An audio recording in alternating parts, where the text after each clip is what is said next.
चलिए शुरू करते हैं आज की क्लास को। Again starting with the syllabus. एक दिन का ब्रेक हो गया था तो सिलेबस को वापस से देखते रहना जरूरी है। मोटिवेशन मिलता है, प्लानिंग करने का थोड़ा सा इच्छा जागता है अंदर में। ठीक है,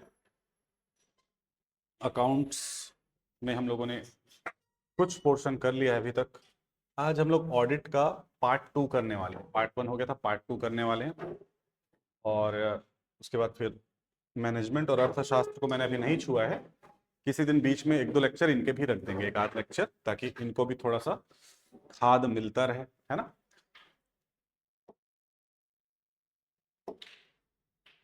तो लेखांकन समूह में हम लोगों ने कर लिया है ये, और कर लिया है ये, और कर लिया है ये पूरा। ठीक है, त्रुटियों का सुधार, बैंक समाधान विवरण, हमारा अंतिम क्लास जो अकाउंट्स का हुआ था वो, उसमें हम लोगों ने बैंक समाधान विवरण पत्र पढ़ा था। ठीक है, इसके बाद जब अकाउंट्स का लूंगा मैं तो डेप्रिसिएशन हम लोग लेंगे।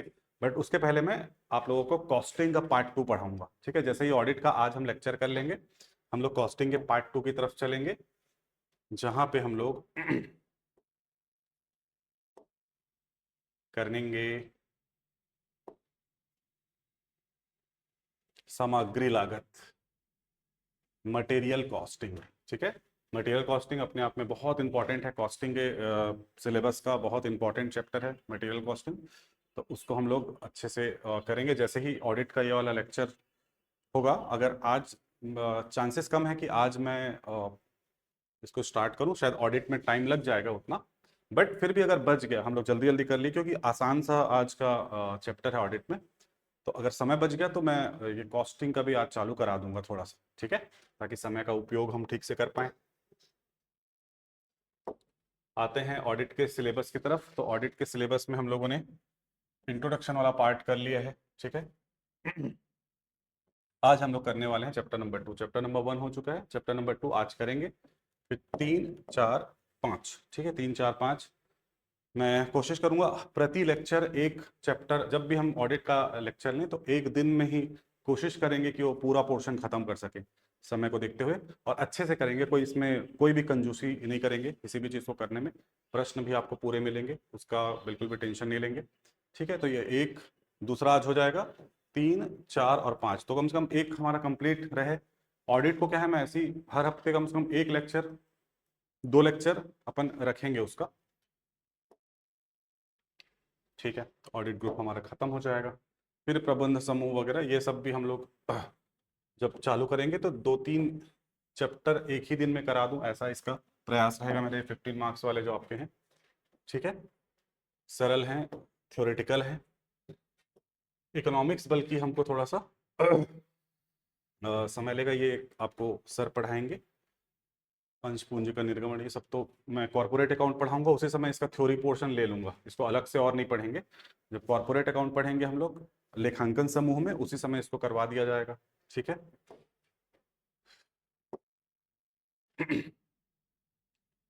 कंपनी अधिनियम ये भी उसी समय, कॉर्पोरेट अकाउंट के समय ही करा दूंगा।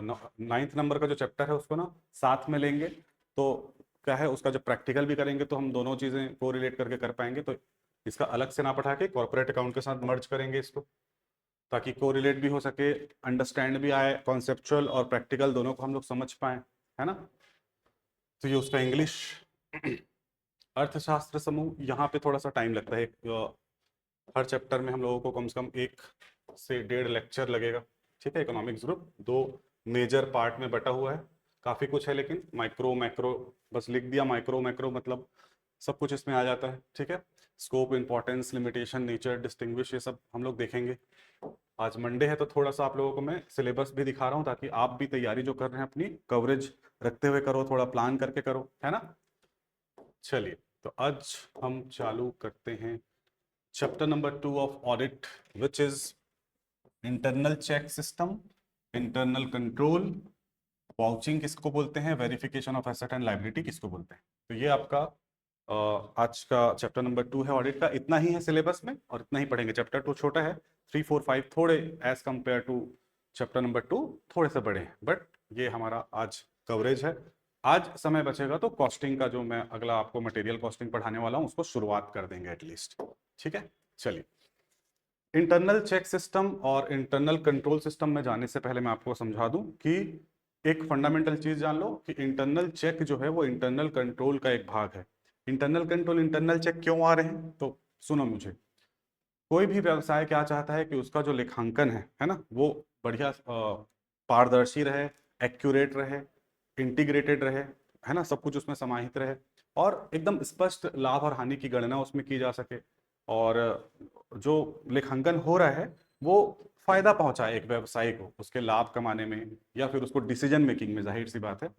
यही सब अपने क्या बोलना चाहिए, फाइनेंशियल स्टेटमेंट्स और एनालिसिस वगैरह को देख के ही तो वो डिसीजन मेकिंग करता है, ताकि फैसले ले सके अच्छे वाले अपने बिजनेस के प्रति और अपना लाभ कमा सके। ठीक है, तो इंटरनल चेक और इंटरनल कंट्रोल जो है ना, वो क्या है, एक व्यवसायी खुद ही, एक बिजनेस पर्सन या बिजनेस एंटिटी स्वयं ही क्या करता है, कुछ ऐसे मेजर्स लेता है, कुछ ऐसे समाधान अपने यहाँ शामिल करता है, कुछ ऐसी प्रोसेस, कुछ ऐसे अभ्यास, कुछ ऐसे प्रैक्टिसेस अपने व्यवसाय में रखता है जिससे ना चीजें ना व्यवस्थित रहें, चीजें थोड़ी नियमानुसार चलें, चीजें थोड़ी अकाउंटेबिलिटी के साथ चले, जिम्मेदारी के साथ चले, ताकि बाद में प्रॉब्लम मत हो। Prevention is better than cure बोलते हैं ना, पहले ही आप थोड़ा सतर्क रहोगे तो आगे आने वाले खतरों के लिए आप क्या कर सकते हो, तैयारी कर सकते हो या उसको अवॉइड कर सकते हो। तो पहले से ही अपने आप को ही ठीक रखना, टाइडी रखना, रोज नहाना, कंघी करना, खाना खाना टाइम पे, एक्सरसाइज करना, ये अच्छा होता है ना। ठीक वैसा ही इंटरनल चेक और इंटरनल कंट्रोल सिस्टम जो है वो एक व्यवसाय के लिए होता है। बस इतनी बात को ध्यान पे रखते हुए चलिए शुरू करते हैं। मीनिंग देखते हैं इंटरनल चेक सिस्टम। पहले इंटरनल चेक पढ़ेंगे, फिर इंटरनल कंट्रोल पढ़ेंगे, फिर एक टॉपिक मैं बताऊंगा कि इंटरनल चेक, इंटरनल कंट्रोल और इंटरनल ऑडिट तीनों के बीच में क्या अंतर है वो भी हम लोग समझेंगे। ठीक है, internal check is an arrangement of accounting work, arrangement of accounting work, लेखांकन जो कार्य है उसका व्यवस्थीकरण है। ठीक है, व्यवस्थित करना उसको। Where the work of one person is automatically checked by another person so that no fraud can be committed without collusion. देखो यहाँ पे इसके मीनिंग में ही, इंटरनल चेक के मीनिंग में क्या कर दिया कि एक व्यक्ति का काम जो है वो दूसरे व्यक्ति के द्वारा चेक किया जाए, इसको मीनिंग में ही लिख दिया है बच्चों। ठीक है, अर्थ में इसको लिख दिया है। तो इसका बहुत गहरा एक इंपॉर्टेंस है इस पर्टिकुलर टॉपिक में, इसके संबंध में बहुत सारे प्रश्न भी बनते हैं। तो मूल भाव क्या है, अपने ही कार्य को चेक करना स्वतंत्र तरीके से। ठीक है, ताकि किसी प्रकार का अनबायस्डनेस ना रहे, किसी प्रकार का फ्रॉड इन्वॉल्व मत हो पाए, उसके लिए ये आंतरिक जो जांच है वो की जाती है। आंतरिक जांच लेखांकन कार्य की एक वैसी व्यवस्था है जिसमें एक व्यक्ति का कार्य स्वतः ही दूसरे व्यक्ति द्वारा जांचा जाता है, ताकि संगठन सांठ-गांठ के बिना कोई धोखाधड़ी ना हो की जा सके, किसी का भी मिली भगत से कोई फ्रॉड वाला चीज मत आए। इसकी विशेषताएं क्या क्या है, लक्षण हमको पता होना चाहिए क्या क्या विशेषताएं हैं इसके। एक तो ऑटोमेटिक चेकिंग ऑफ वर्क है। ऑटोमेटिक चेकिंग ऑफ वर्क का मतलब होता है कि आप ऐसी व्यवस्था बना के रखो कि अपने आप चेक होते जा रहा है, एक काम कर रहा है दूसरा उसको चेक कर दे रहा है, दूसरा काम कर रहा है तीसरा उसको चेक कर दे रहा है, तीसरा काम कर रहा है तो पहला उसको चेक कर दे रहा है। तो एक दूसरे के काम को चेक करते चलना है ताकि एक डबल चेकिंग हो जाए, ताकि हम लोग जो गलतियां हैं, जो त्रुटियां हैं, जिसका संशोधन का नौबत ही मत आए। रेक्टिफिकेशन ऑफ एरर हम पढ़ें, जब एरर ही नहीं होगा तो रेक्टिफिकेशन की आवश्यकता नहीं पड़ेगी, जो कि अच्छी बात होगी। दूसरा इसका फीचर है division of work among staff. इसमें ना थोड़ा जो कार्य है उसको विभाजित करके पहले से ही परिभाषित कर दिया जाता है, कौन सा किसका कार्य है, कौन किसका चेक करेगा। ठीक है, इस प्रकार से। No single person handle transaction completely. कोई भी एक पर्सन ना पूरी तरह से उस कार्य को संभाले ना, मतलब थोड़ा विकेंद्रीकरण शब्द सुने हो आप लोग, डिसेंट्रलाइजेशन, वैसा आपको अपना क्या बोलना चाहिए, सिस्टम रखना चाहिए, ताकि एक जने बस पूरा सिस्टम को कंट्रोल मत करे। अगर एक ही जन करेगा तो वो मैनिपुलेट कर सकता है। ठीक है, वो उसके पास अधिकार आ जाएगा, थोड़ा वो खेल सकता है उसमें। तो एक ही जन के पास सब चीज को मत दो, थोड़ा बांट के चलो। ये इसका एक फीचर है इंटरनल चेक का। ये स्पेशलाइजेशन इन वर्क। ठीक है, कार्य उसी को सौंपो जो उसमें एक्सपर्ट है, जो काम कर रहा है वो उसमें एक्सपर्ट होना चाहिए। ठीक है, अगर मैं किसी को कोई चीज जांचने दे रहा हूं तो मेरे को ध्यान रखना है कि वो योग्य व्यक्ति हो कि उस पर्टिकुलर चीज की जांच कर सके। ठीक है, कंटिन्यूअस प्रोसेस है थ्रू आउट द ईयर, और ये एक लगातार चलने वाला प्रोसेस है। इंटरनल चेक जो है वो लगातार चलते रहता है, साल के आखिरी में या महीने के आखिरी में करने वाली चीज नहीं है, लगातार रोज होगा। रोज एक सिस्टम ऐसा बनाया जाएगा कि उसको दूसरा व्यक्ति चेक कर लेगा, इस प्रकार ये काम करेगा। ठीक है, ऑब्जेक्टिव्स, इसके उद्देश्य के बारे में बात करते हैं। एक तो है प्रॉपर डिवीजन ऑफ वर्क रखना, पूरा कार्य को ठीक ठाक से विभाजित करके रखना, ये हम लोग फीचर में भी देखे इसके। ये मुख्य है इसका काम, मुख्य उद्देश्य इसका आप सेकंड नंबर का ले सकते हो, minimisation of errors and fraud, त्रुटियों और धोखाधड़ी को न्यूनतम करना, ये इसका मुख्य उद्देश्य है। ठीक है, easy detection of error and fraud. Internal check रखने का उद्देश्य ये है कि ना एरर को पहचानने के लिए ना बहुत ज्यादा मेहनत मत करना पड़े, फ्रॉड को पहचानने के लिए किसी एक्सपर्ट को बुलाने की जरूरत ही मत पड़े, किसी पुलिस को बुलाने की जरूरत मत पड़े, एक्सटर्नल ऑडिटर का जरूरत मत पड़े, खुद को ही पता चल जाए, ऐसा कुछ व्यवस्था रखो अनबायस्ड तरीके से, स्वतंत्र तरीके से, कि आपको ही एरर या फिर फ्रॉड का पता चल जाए। ये इसका ऑब्जेक्टिव है बच्चों इंटरनल चेक का। ठीक है, इंश्योर्स रिलायबिलिटी ऑफ अकाउंट्स। जहां जिस जिस संस्था में इंटरनल चेक की व्यवस्था रहती है वहां के जो बुक्स ऑफ अकाउंट्स है वो ज्यादा विश्वसनीय माने जाते हैं। अगर मैं किसी कंपनी में जाता हूं और वहां पर ये लिखा हुआ है कि we maintain internal check system, ऐसा करके उन लोग की पॉलिसी है कि हम आंतरिक जांच प्रणाली हमारे यहाँ रखते हैं या हमारे यहाँ वर्षों से चली आ रही है, तो जाहिर सी बात है मैं उसके बुक्स ऑफ अकाउंट्स पे ज्यादा भरोसा करूंगा। और मैं कौन हूं, मैं कुछ भी हो सकता हूं, मैं कस्टमर हो सकता हूं, मैं सप्लायर हो सकता हूं, मैं गवर्नमेंट का कोई पर्सन हो सकता हूं। तो जैसे ही मैं इंटरनल चेक सुनूंगा तो एक विश्वास की भावना मेरे में जागेगी। तो ये एक उद्देश्य है, क्या करना, रिलायबिलिटी ऑफ अकाउंट्स को लेके आना। Easy preparation of final accounts. जब सीधी सी बात है, फाइनेंशियल अकाउंट्स किससे बनाए जाते हैं, अगर आप जर्नल, लेजर, ट्रायल बैलेंस और सहायक बहियां जो हैं वो त्रुटि रहित तरीके से अगर बनी है तो मेरे को फाइनल अकाउंट्स को फाइनलाइज करने, फाइनल अकाउंट्स क्यों बोलते हैं, क्योंकि फाइनल में बनाया जाता है, उसको अंत में बनाया जाता है, और फाइनलाइज करता है वो साल भर के क्रियाकलापों। तो अगर इंटरनल चेक सिस्टम है ना तो सब कुछ आपको सिस्टमैटिक मिलेगा, सब कुछ आपको थोड़ा जांचा हुआ मिलेगा, थोड़ा फिल्टर्ड मिलेगा, बढ़िया, जिसमें अशुद्धियां छट गई हो, तो फाइनल अकाउंट्स बनाने में बहुत हेल्प मिलेगा। Simplification of external auditors work, कि जब बाह्य अंकेक्षक आएगा तो उसके कार्य को भी आसानी मिलेगी, क्योंकि पहले से ही एक परत का चेक हो चुके रहेगा, एक बारी का चेक हो चुके रहेगा। तो अगर कोई गलती रहेगी या कोई चीज रहेगा तो जो ऑडिट को कंडक्ट कराएंगे वहां के स्टाफ वाले, वो लोग बता पाएंगे कि इस वाले एरिया में ये प्रॉब्लम था, इसको हमने ऐसे ठीक किया, या पहले ही जो लूप होल्स रहते हैं, जो ढीले तार हैं, उनको टाइट करके रखा जाएगा ताकि एक्सटर्नल ऑडिटर का वर्क भी आसान हो सके और आपको बढ़िया एक ओपिनियन मिल सके, ऑडिट रिपोर्ट आपकी अच्छी आए, है ना। ठीक है, तो ये आपके ऑब्जेक्टिव्स हैं। एडवांटेजेस बच्चों, बिल्कुल इसको अभी तुम लोग मीनिंग पढ़ लिए, फीचर्स पढ़ लिए और ऑब्जेक्टिव पढ़ लिए, तो एडवांटेज वहीं से निकल के आ रहे हैं, तो इस पर टाइम देने का बिल्कुल जरूरत नहीं है। देखो, proper division of work already आ चुका है, रिस्पॉन्सिबिलिटी फिक्स करना समझ गए आप लोग, ग्रेटर एफिशिएंसी आएगी, क्योंकि एफिशिएंसी कैसे आ जाएगी, ये वाले पॉइंट से बच्चों। स्पेशलाइजेशन इन वर्क हम लोग देख रहे हैं ना, मतलब किसी एक पर्टिकुलर काम में किसी एक व्यक्ति को निपुण करना। ठीक है, तो आपका एफिशिएंसी आएगा स्टाफ के में, अर्ली डिटेक्शन ऑफ एरर हो जाएगा, बढ़िया है, easy preparation of final accounts, तो ये वहीं से उठ के आ रहे हैं, अलग से इसमें टाइम देने का आवश्यकता नहीं है। एडवांटेज टू ऑडिटर्स पढ़ते हैं, एक अंकेक्षक को क्या क्या फायदे होंगे इससे, ये सब हम लोग थोड़ा पढ़ते हैं पूरा line by line. No need for detailed examination of books. ठीक है, जब भी एक अंकेक्षक ना, चाहे वो इंटरनल ऑडिटर हो चाहे एक्सटर्नल ऑडिटर हो, उसको ऑडिट करना है, ऑडिट कैसे करेगा वो, पूरा जो भी आपके साक्ष्य हैं अकाउंटिंग के, उसको आपने जो प्रविष्ट किया है उसके दोनों को मिलाएगा वो। ठीक है, दोनों सही से मिल रहे हैं या नहीं मिल रहे हैं, जो अंकित किया गया है वही उपलब्ध है या नहीं है। तो उसके पास दो रास्ते रहते हैं ऑडिटर के पास, या तो वो एक एक ट्रांजेक्शन, चाहे उसमें 100 ट्रांजेक्शन हो, 1000 हो, चाहे 3000 हो, चाहे 1 लाख ट्रांजेक्शन क्यों ना हो, सबको चेक करें, क्योंकि कहीं भी गलती हो सकती है। ठीक है, लेकिन ये देखा जाता है कि जिन संस्थाओं में इंटरनल चेक सिस्टम स्थापित होता है वहां पे ना एक सैंपल चेकिंग के माध्यम से भी, एक सैंपल ऑडिट के माध्यम से भी एक ऑडिट ना क्लीन रिपोर्ट दे देता है। ठीक है, तो डिटेल्ड एग्जामिनेशन ऑफ बुक्स करने की जरूरत नहीं कि एक एक ठोकर ना बाल का खाल निकालने की आवश्यकता नहीं पड़ेगा, एक सैंपल लेगा, क्योंकि इंटरनल चेक ऑलरेडी अवेलेबल है, और उसकी समीक्षा कर लेता है ऑडिटर की हाँ ठीक ठाक इंटरनल चेक सिस्टम लगा के रखा है इन्होंने, बहुत सही तरीके से कार्य का विभाजन करके रखा है यहाँ पर। ठीक है, तो वो फिर एक डिटेल एग्जामिनेशन ऑफ बुक्स की उसको जरूरत नहीं पड़ती, एक नैरो एग्जामिनेशन से या सीमित जांच से भी ऑडिटर अपना ओपिनियन फॉर्म कर पाता है। अब मैं जब भी ओपिनियन शब्द बोलता हूं तो आप लोग को मेरे द्वारा बताएगा 4 ओपिनियन के प्रकार पता होना चाहिए।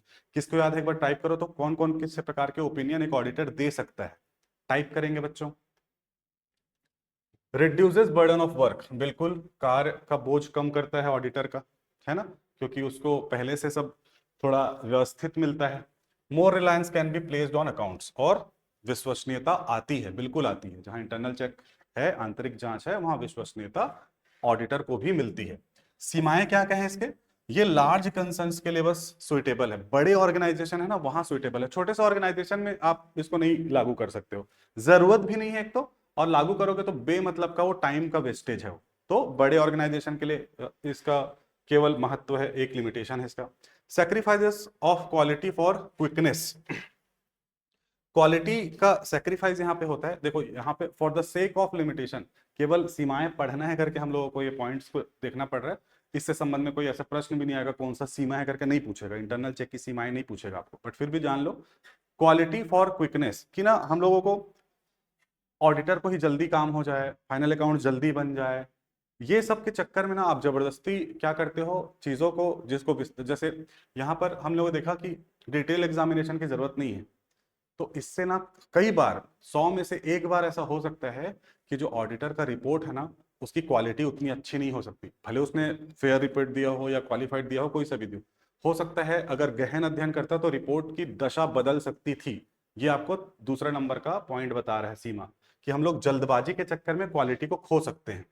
Not useful when there is a collusion among employees, ध्यान से समझो, आपका मुख्य मीनिंग में ही लिखा हुआ है कि एक आदमी दूसरे आदमी के काम को चेक करेगा, आपने इंटरनल चेक के मीनिंग में पढ़ा है इस चीज को, तो आदमी है, ठीक है, औरत भी औरत है ना, दोनों, कोई नर मादा में हम भेदभाव नहीं करेंगे। तो जब दो लोग एक दूसरे के कार्य की समीक्षा करते हैं और टिप्पणी करते हैं ना, तो हमेशा उसका स्वागत एक दूसरे पक्ष के द्वारा नहीं किया जाता, ठीक है, सबका ईगो रहता है, तो वहां पर दोनों के बीच में झगड़ाव देखा जा सकता है, अगर किसी की गलती निकल जाती है तो वहां पर मन मुटाव या फिर खराब माहौल होने का चांसेस बन सकता है।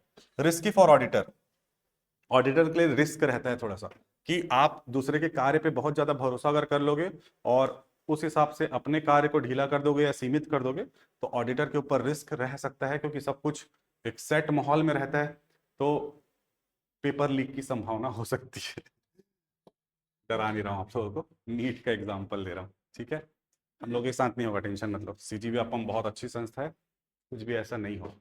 चलो, principle of good, just joking, principle of good internal check system, सुदृढ़ आंतरिक जांच प्रणाली के सिद्धांत क्या क्या होते हैं, ठीक है, अभी जो सिद्धांत है वो ऑब्जेक्टिव जो हम लोगों ने पढ़ा है वहीं से डिराइव होंगे, भाई तुम्हारा उद्देश्य जो है उसी के आधार पर सिद्धांत को रखोगे, तो ये जो आपने अभी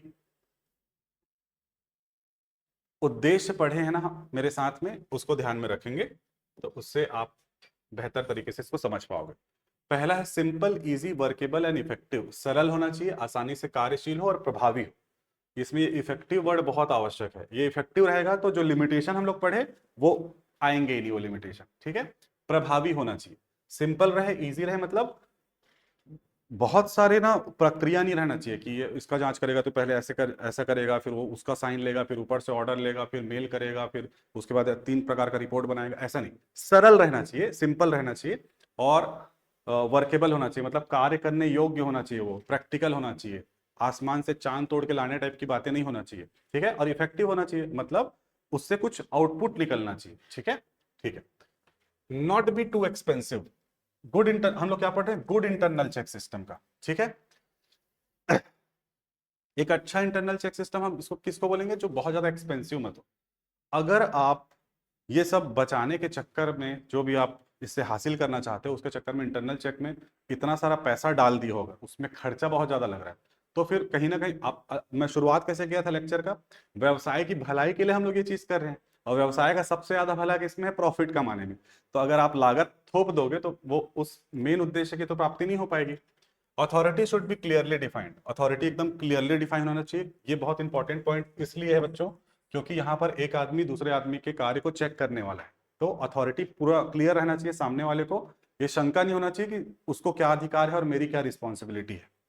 work of similar nature with 1 person, एक प्रकार के कार्यों का ग्रुपिंग करके उसे एक व्यक्ति को सौंपने का प्रयास करना चाहिए, पूरे कार्य का नहीं बात कर रहे हैं, अगर प्रकृति एक तरीके की है, जैसे जहां पे भी डिस्पैच हो रहा है समझो, ठीक है।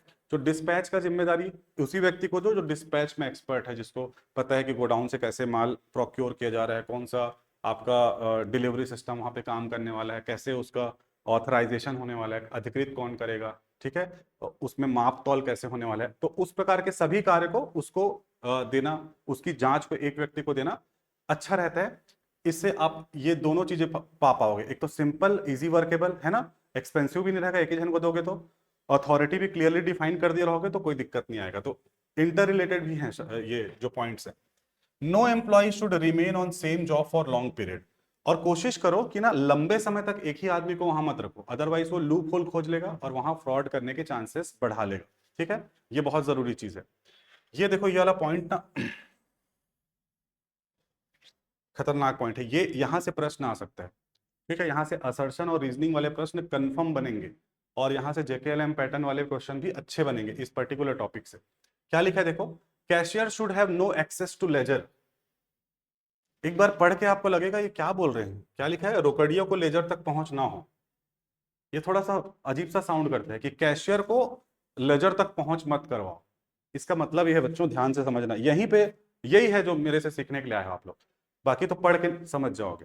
देखो कभी भी जो कैशियर है ना, उसको जो उसका लेखांकन हो रहा है रोकड़ का, उसमें उसको इन्वॉल्व नहीं करना चाहिए। अगर जो गल्ले में नोट गिन रहा है वही अकाउंटिंग भी उसका करने लगेगा ना, तो उसके पास मैनिपुलेशन के पूरे चांसेस रहेंगे और कोई पकड़ भी नहीं पाएगा, ठीक है। क्योंकि वो इस प्रकार का माहौल क्रिएट करेगा कि फिजिकल एविडेंस भी वैसे ही रखेगा, है ना, भौतिक जो आपके सबूत हैं वो भी वैसे ही रखेगा, और अकाउंटिंग को भी वैसे ही घुमा देगा। तो बेहतर क्या होगा, कैशियर कोई और रहे और उसकी अकाउंटिंग कोई और करे, ताकि इसको डर रहे कि अकाउंटिंग कोई और करने वाला है, तो मैनिपुलेशन के चांसेस कम हो जाएंगे, खत्म नहीं होंगे लेकिन कम हो जाएंगे। तो कभी भी कैशियर और अकाउंटेंट जो है, जो लेजर बनाएगा उसका, वो एक ही नहीं होना चाहिए, अदरवाइज मैनिपुलेशन हो सकता है, अदरवाइज फ्रॉड हो सकता है, ठीक है, धोखा करने के चांसेस बढ़ सकते हैं। तो ये वाला पॉइंट कई बार देख के थोड़ा अटक सकते हो, तो इसको इस तरीके से समझना है। All cash payment should be made by cheque. यहां पर जो कैश पेमेंट लिखा है ना बच्चों, इसको कैश को काट दो, ये तो कंफ्यूज हो गए। All payment should be made by cheque. Principle ये बोलता है कि जितने भुगतान हो अधिकतर वो बैंक के माध्यम से होने चाहिए, ठीक है। इससे क्या रहता है, ऑथेंटिसिटी रहता है कि बैंक में स्टेटमेंट में दिख जाएगा कि इसको भुगतान किया गया है। कैश के मामले में कैश की हेराफेरी के चांसेस रहते हैं। इसी को कच्चे का पैसा और पक्के का पैसा बोलते हैं। आज के व्यवसाय में आप लोग अगर इस शब्द से परिचित जरूर होगे, कभी ना कभी सुने होगे, कच्चे में ले लेते हैं, पक्के में ले लेते हैं, ठीक है। तो वो क्यों, इसमें क्या बोला जा रहा है, हाँ, गोल्ड हो, जमीन हो, है ना, बहुत सारे, इवन नॉर्मल उसमें भी छोटे छोटे व्यवसाय में भी कच्चा पक्का चलता है, ठीक है। अब जैसे कोई आप एक इमेजिन करो, एक सैलून में जाते हो आप नाई के पास, ठीक है, तो नाई आपका बाल काटा, फेशियल किया, वो सब किया, और ना जैसे आप फोन पे करोगे ना, तो उसका मालिक कोई और है, और लोग के बीच में सेटिंग रहता है नाई लोगों का, पता है ना आप लोगों को, कि 70% ये रखेगा, 30% शायद वो रखेगा, ऐसा। अब सोचो वो इतना सारा काम किया और ना पूरा पैसा आपसे ले लिया, और मालिक को इतना बता देगा कि दाढ़ी बस बनवाया था और ये 50 रुपये दिया है करके। समझ रहे हो क्या बोल रहा हूँ मैं। लेकिन अगर वो ऑनलाइन पे किया रहता तो क्या फ्रॉड होता क्या। ये क्लासिक एग्जांपल है जो मैं भी आप लोगों को दे रहा हूँ, एक सैलून का एग्जांपल जो हम लोग प्रैक्टिकल लाइफ में जानते हैं, ठीक है। इसमें ऐसा ही होता है, सैलून कई बार ओनर नहीं रहता जो बना रहा होता है, वो वर्कर रहता है, उन लोगों का ऐसे ही। आप लोग ध्यान दिए होंगे, लड़के जो भी क्लास देख रहे होंगे, कि जैसे वो दाढ़ी वाड़ी बनाता है, लिखता है ऐसे पेन में जाके, ऐसे रजिस्टर में लिखेगा कि मैं इतने का बना दिया करके। फिर आखिरी में, दिन के आखिरी में ना उसका बंटवारा हो जाता है, हिसाब हो जाता है। तो वहां पे आप सोच के देखो, अगर वो फोन पे कर देगा तो डायरेक्टली मालिक को पहुंच जाएगा और उसको उसका फेयर पोर्शन मिलेगा। लेकिन कैश में ले लिया तो क्या बनाया है करके क्या बताएगा वो, ठीक है। हर और सीसीटीवी में हर चीज तो नहीं देख सकता कोई भी, है ना, इतना सारा, संडे का दिन होगा ठीक है। तो ये all payment should be made in cash cheque, इससे धोखाधड़ी कम होगा। ये गुड इंटरनल चेक सिस्टम के प्रिंसिपल है, अच्छे इंटरनल चेक सिस्टम के, ठीक है। पेटी cash payment on impressed system. पेटी कैश इम्प्रेस्ड सिस्टम का मतलब है बच्चों कि ना, पेटी कैश जो रोजमर्रा के चाय नाश्ता ये सब के खर्चे हैं, छोटे मोटे खर्चों के लिए जो पैसा दिया जाता है ना, उसके लिए एक छोटा सा स्टेटमेंट या लेजर या फिर उसका बही एक अलग से मेंटेन करना चाहिए कि क्या चीज के लिए खर्चा किया, और उसको सिलसिलेवार तौर पर लगाया जाना चाहिए कि अगर आपको 10,000 रुपीज पेटी कैश के रूप में मिले हैं और आपने 10,000 का 1,000 का स्टेशनरी लिया, 500 रुपये का चाय पत्ती लिया, 20 रुपये का अदरक लिया, तो सबके बिल आपको सिस्टमेटिक तरीके से लगाना चाहिए। उसी को इम्प्रेस्ड सिस्टम बोलते हैं कि सभी चीजें जो है वो व्यवस्थित तरीके से मेंटेन हो। ठीक है, इससे भी क्या होगा, आपका धोखाधड़ी के चांसेस कम हो जाएंगे। All remittance received should be deposited in bank immediately. एक अच्छा इंटरनल चेक सिस्टम का ये सिद्धांत है कि जैसे ही नगद आपको रिसीव होता है उसको जितने जल्दी हो सके आप बैंक में डिपॉजिट करवा दीजिए। ऐसा नहीं कि तुरंत एक झन आया और दौड़ के आप जा रहे हो, तो वो तो और महंगा पड़ जाएगा आपको। लेकिन जैसे एक दिन का पूरा कैश आया तो उसी दिन उसको डिपॉजिट कर दो, अगले दिन का वेट मत करो कि कल का मिला के अपन कर देंगे।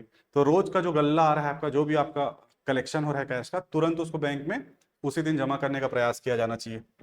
Cash and bank balance should be verified frequently.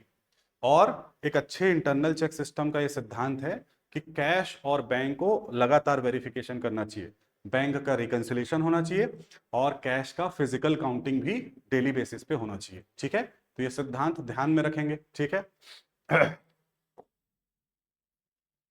इसके बाद बारी आती है इंटरनल कंट्रोल की। क्लास के शुरू में ही बताया कि इंटरनल चेक इंटरनल कंट्रोल का ही एक पार्ट है। ठीक है, इंटरनल कंट्रोल को एक हम लोग अम्ब्रेला बोलते हैं। ठीक है, जिसके अंतर्गत ये सारे छोटे मोटे चेक्स आते हैं। Meaning internal control is the whole system of controls, whole system of control, financial and otherwise. मतलब फाइनेंशियल भी, एडमिनिस्ट्रेशन वाला भी, अकाउंटिंग वाला भी, मार्केटिंग वाला भी, सभी प्रकार का सिस्टम का जो कंट्रोल रहेगा उसको हम लोग इंटरनल कंट्रोल बोलते हैं। इंटरनल कंट्रोल बेसिकली ना क्या होता है, आप लोग समझो, किसी भी संस्था का ना कार्य करने का प्रणाली को ही इंटरनल कंट्रोल बोलते हैं कि किस प्रकार से वहां पे कार्य होता है। ठीक है, जैसे कि कोई आप डी मार्ट में जाओगे, वहां का इंटरनल कंट्रोल क्या है, ग्राहक आता है, ट्रॉली लेता है, सामान डालता है, ठीक है, फिर वो काउंटर पे जाता है, स्कैनिंग होता है, बाहर जाते समय एक गार्ड आपके बिल को चेक करता है, उसमें पेड का थप्पा लगाता है, वो 4-5 आइटम को चेक करता है, पहले टिक मारता है, फिर बाहर चले जाते हैं। ये अपने आप में डी मार्ट का एक इंटरनल कंट्रोल है जो हम लोगों को दिख रहा है। इसके अलावा और भी बहुत कुछ होगा उसमें। ठीक है, उसमें एक टैग लगा रहना चाहिए कपड़े में या सामान में, वो सब अलग। इसी ये पूरे सिस्टम को ही इंटरनल कंट्रोल बोला जाता है। ठीक है, अब इसमें आप क्या क्या लेयर ऐड करते हो, क्या क्या क्वालिटी ऐड करते हो, वो अलग अलग संस्था पर निर्भर करता है। Internal control is the whole system of controls, financial and otherwise, established by the management to carry on the business in an orderly and efficient manner, safeguard asset and ensure reliability of accounting records। Hindi में पढ़ता हूँ, साधारण सा मतलब है, कोई बहुत technical इसका मीनिंग नहीं है। आंतरिक नियंत्रण नियंत्रणों की एक संपूर्ण प्रणाली है, वित्तीय एवं गैर वित्तीय, जो प्रबंधन द्वारा व्यवसाय को व्यवस्थित एवं कुशल तरीके से संचालित करने, परिसंपत्तियों की सुरक्षा करने और लेखांकन अभिलेखों की विश्वसनीयता सुनिश्चित करने के लिए स्थापित की जाती है।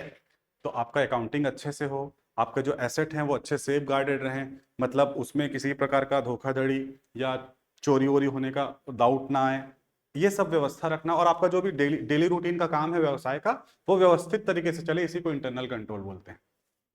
ठीक है, मतलब अगर मैं आप लोग को फिर से वही डीमार्ट का उदाहरण दूं कि आप ट्रॉली लेके जा रहे हो, सामान डाल रहे हो, स्कैनर नहीं है, बस वो देखेगा और उसको कैलकुलेटर से करेगा, और वहाँ पे ऑनलाइन का सिस्टम नहीं है, और बाहर जाते समय गार्ड चेक नहीं करता है और आप लेके चले जाते हो।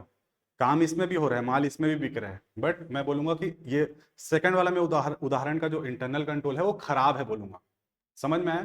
तो हर जो व्यवस्था एक व्यवसाय में होती है, स्टार्टिंग पॉइंट से एंड पॉइंट तक का, उसको हम लोग इंटरनल कंट्रोल सिस्टम बोलते हैं कि कैसे आप नियंत्रित करते हो अपने व्यापार के क्रियाकलापों को, बस। ठीक है, फीचर्स क्या क्या है, एंटायर सिस्टम है कंट्रोल का पूरा, इसमें चेक वेक सब आ जाता है, और अकाउंट्स भी आ जाता है, फाइनेंस भी आ जाता है, और अदर जो भी डिपार्टमेंट्स हैं वो भी आ जाते हैं। Established बाय मैनेजमेंट, और ये मैनेजमेंट के द्वारा स्थापित किया जाता है, जाहिर सी बात है जो टॉप मैनेजमेंट है वो इसको स्थापित करता है। इंक्लूड्स इंटरनल चेक, इसमें इंटरनल चेक शामिल होता है, एंड इंटरनल ऑडिट, और इंटरनल ऑडिट भी इसी में शामिल है। देखो, तो ये एक छतरी के रूप में काम कर रहा है बच्चों। इंटरनल कंट्रोल के अंदर इंटरनल चेक भी शामिल है और इंटरनल ऑडिट भी शामिल है, और इसके अलावा और जो मैंने सिस्टम बताया ना, एक कार्य करने की प्रक्रिया, वो भी शामिल है। एसेट्स लोगों का हिफाजत करना, वो भी शामिल है। ठीक है, तो बहुत सारे 4-5 चीज ये ऐसे रट लो, इंटरनल चेक, इंटरनल ऑडिट, कार्य प्रणाली वहां की किस प्रकार से एक संपन्न होता है कोई वहां पे जो भी रेवेन्यू का एक कैसे शुरू से लेकर आखिरी तक संपन्न होता है, ठीक है, safe guard of asset and liability वगैरह, वो भी इसमें शामिल हो जाता है, ठीक है। Dynamic and changes with business needs, dynamic का मतलब क्या होता है, गतिशील, ठीक है, मतलब लगातार चेंज होता रहता है। इंटरनल कंट्रोल को आप रिजिड नहीं बना सकते, मतलब तटस्थ नहीं कर सकते, उसको समय के अनुसार परिस्थिति के अनुसार चेंज होना पड़ेगा, ठीक है। आप जैसे कि पहले जो मैंने उदाहरण दिया वो एक खराब डी मार्ट के इंटरनल कंट्रोल का सिस्टम था, तो वो लगातार गतिशील सुधार होते होते जो मैंने पहला वाला एग्जांपल दिया वहां तक पहुंच पाया, समझो, ठीक है। तो क्या होता है, गतिशील है और बिजनेस के साथ चेंज होता है, बिजनेस की आवश्यकता के साथ।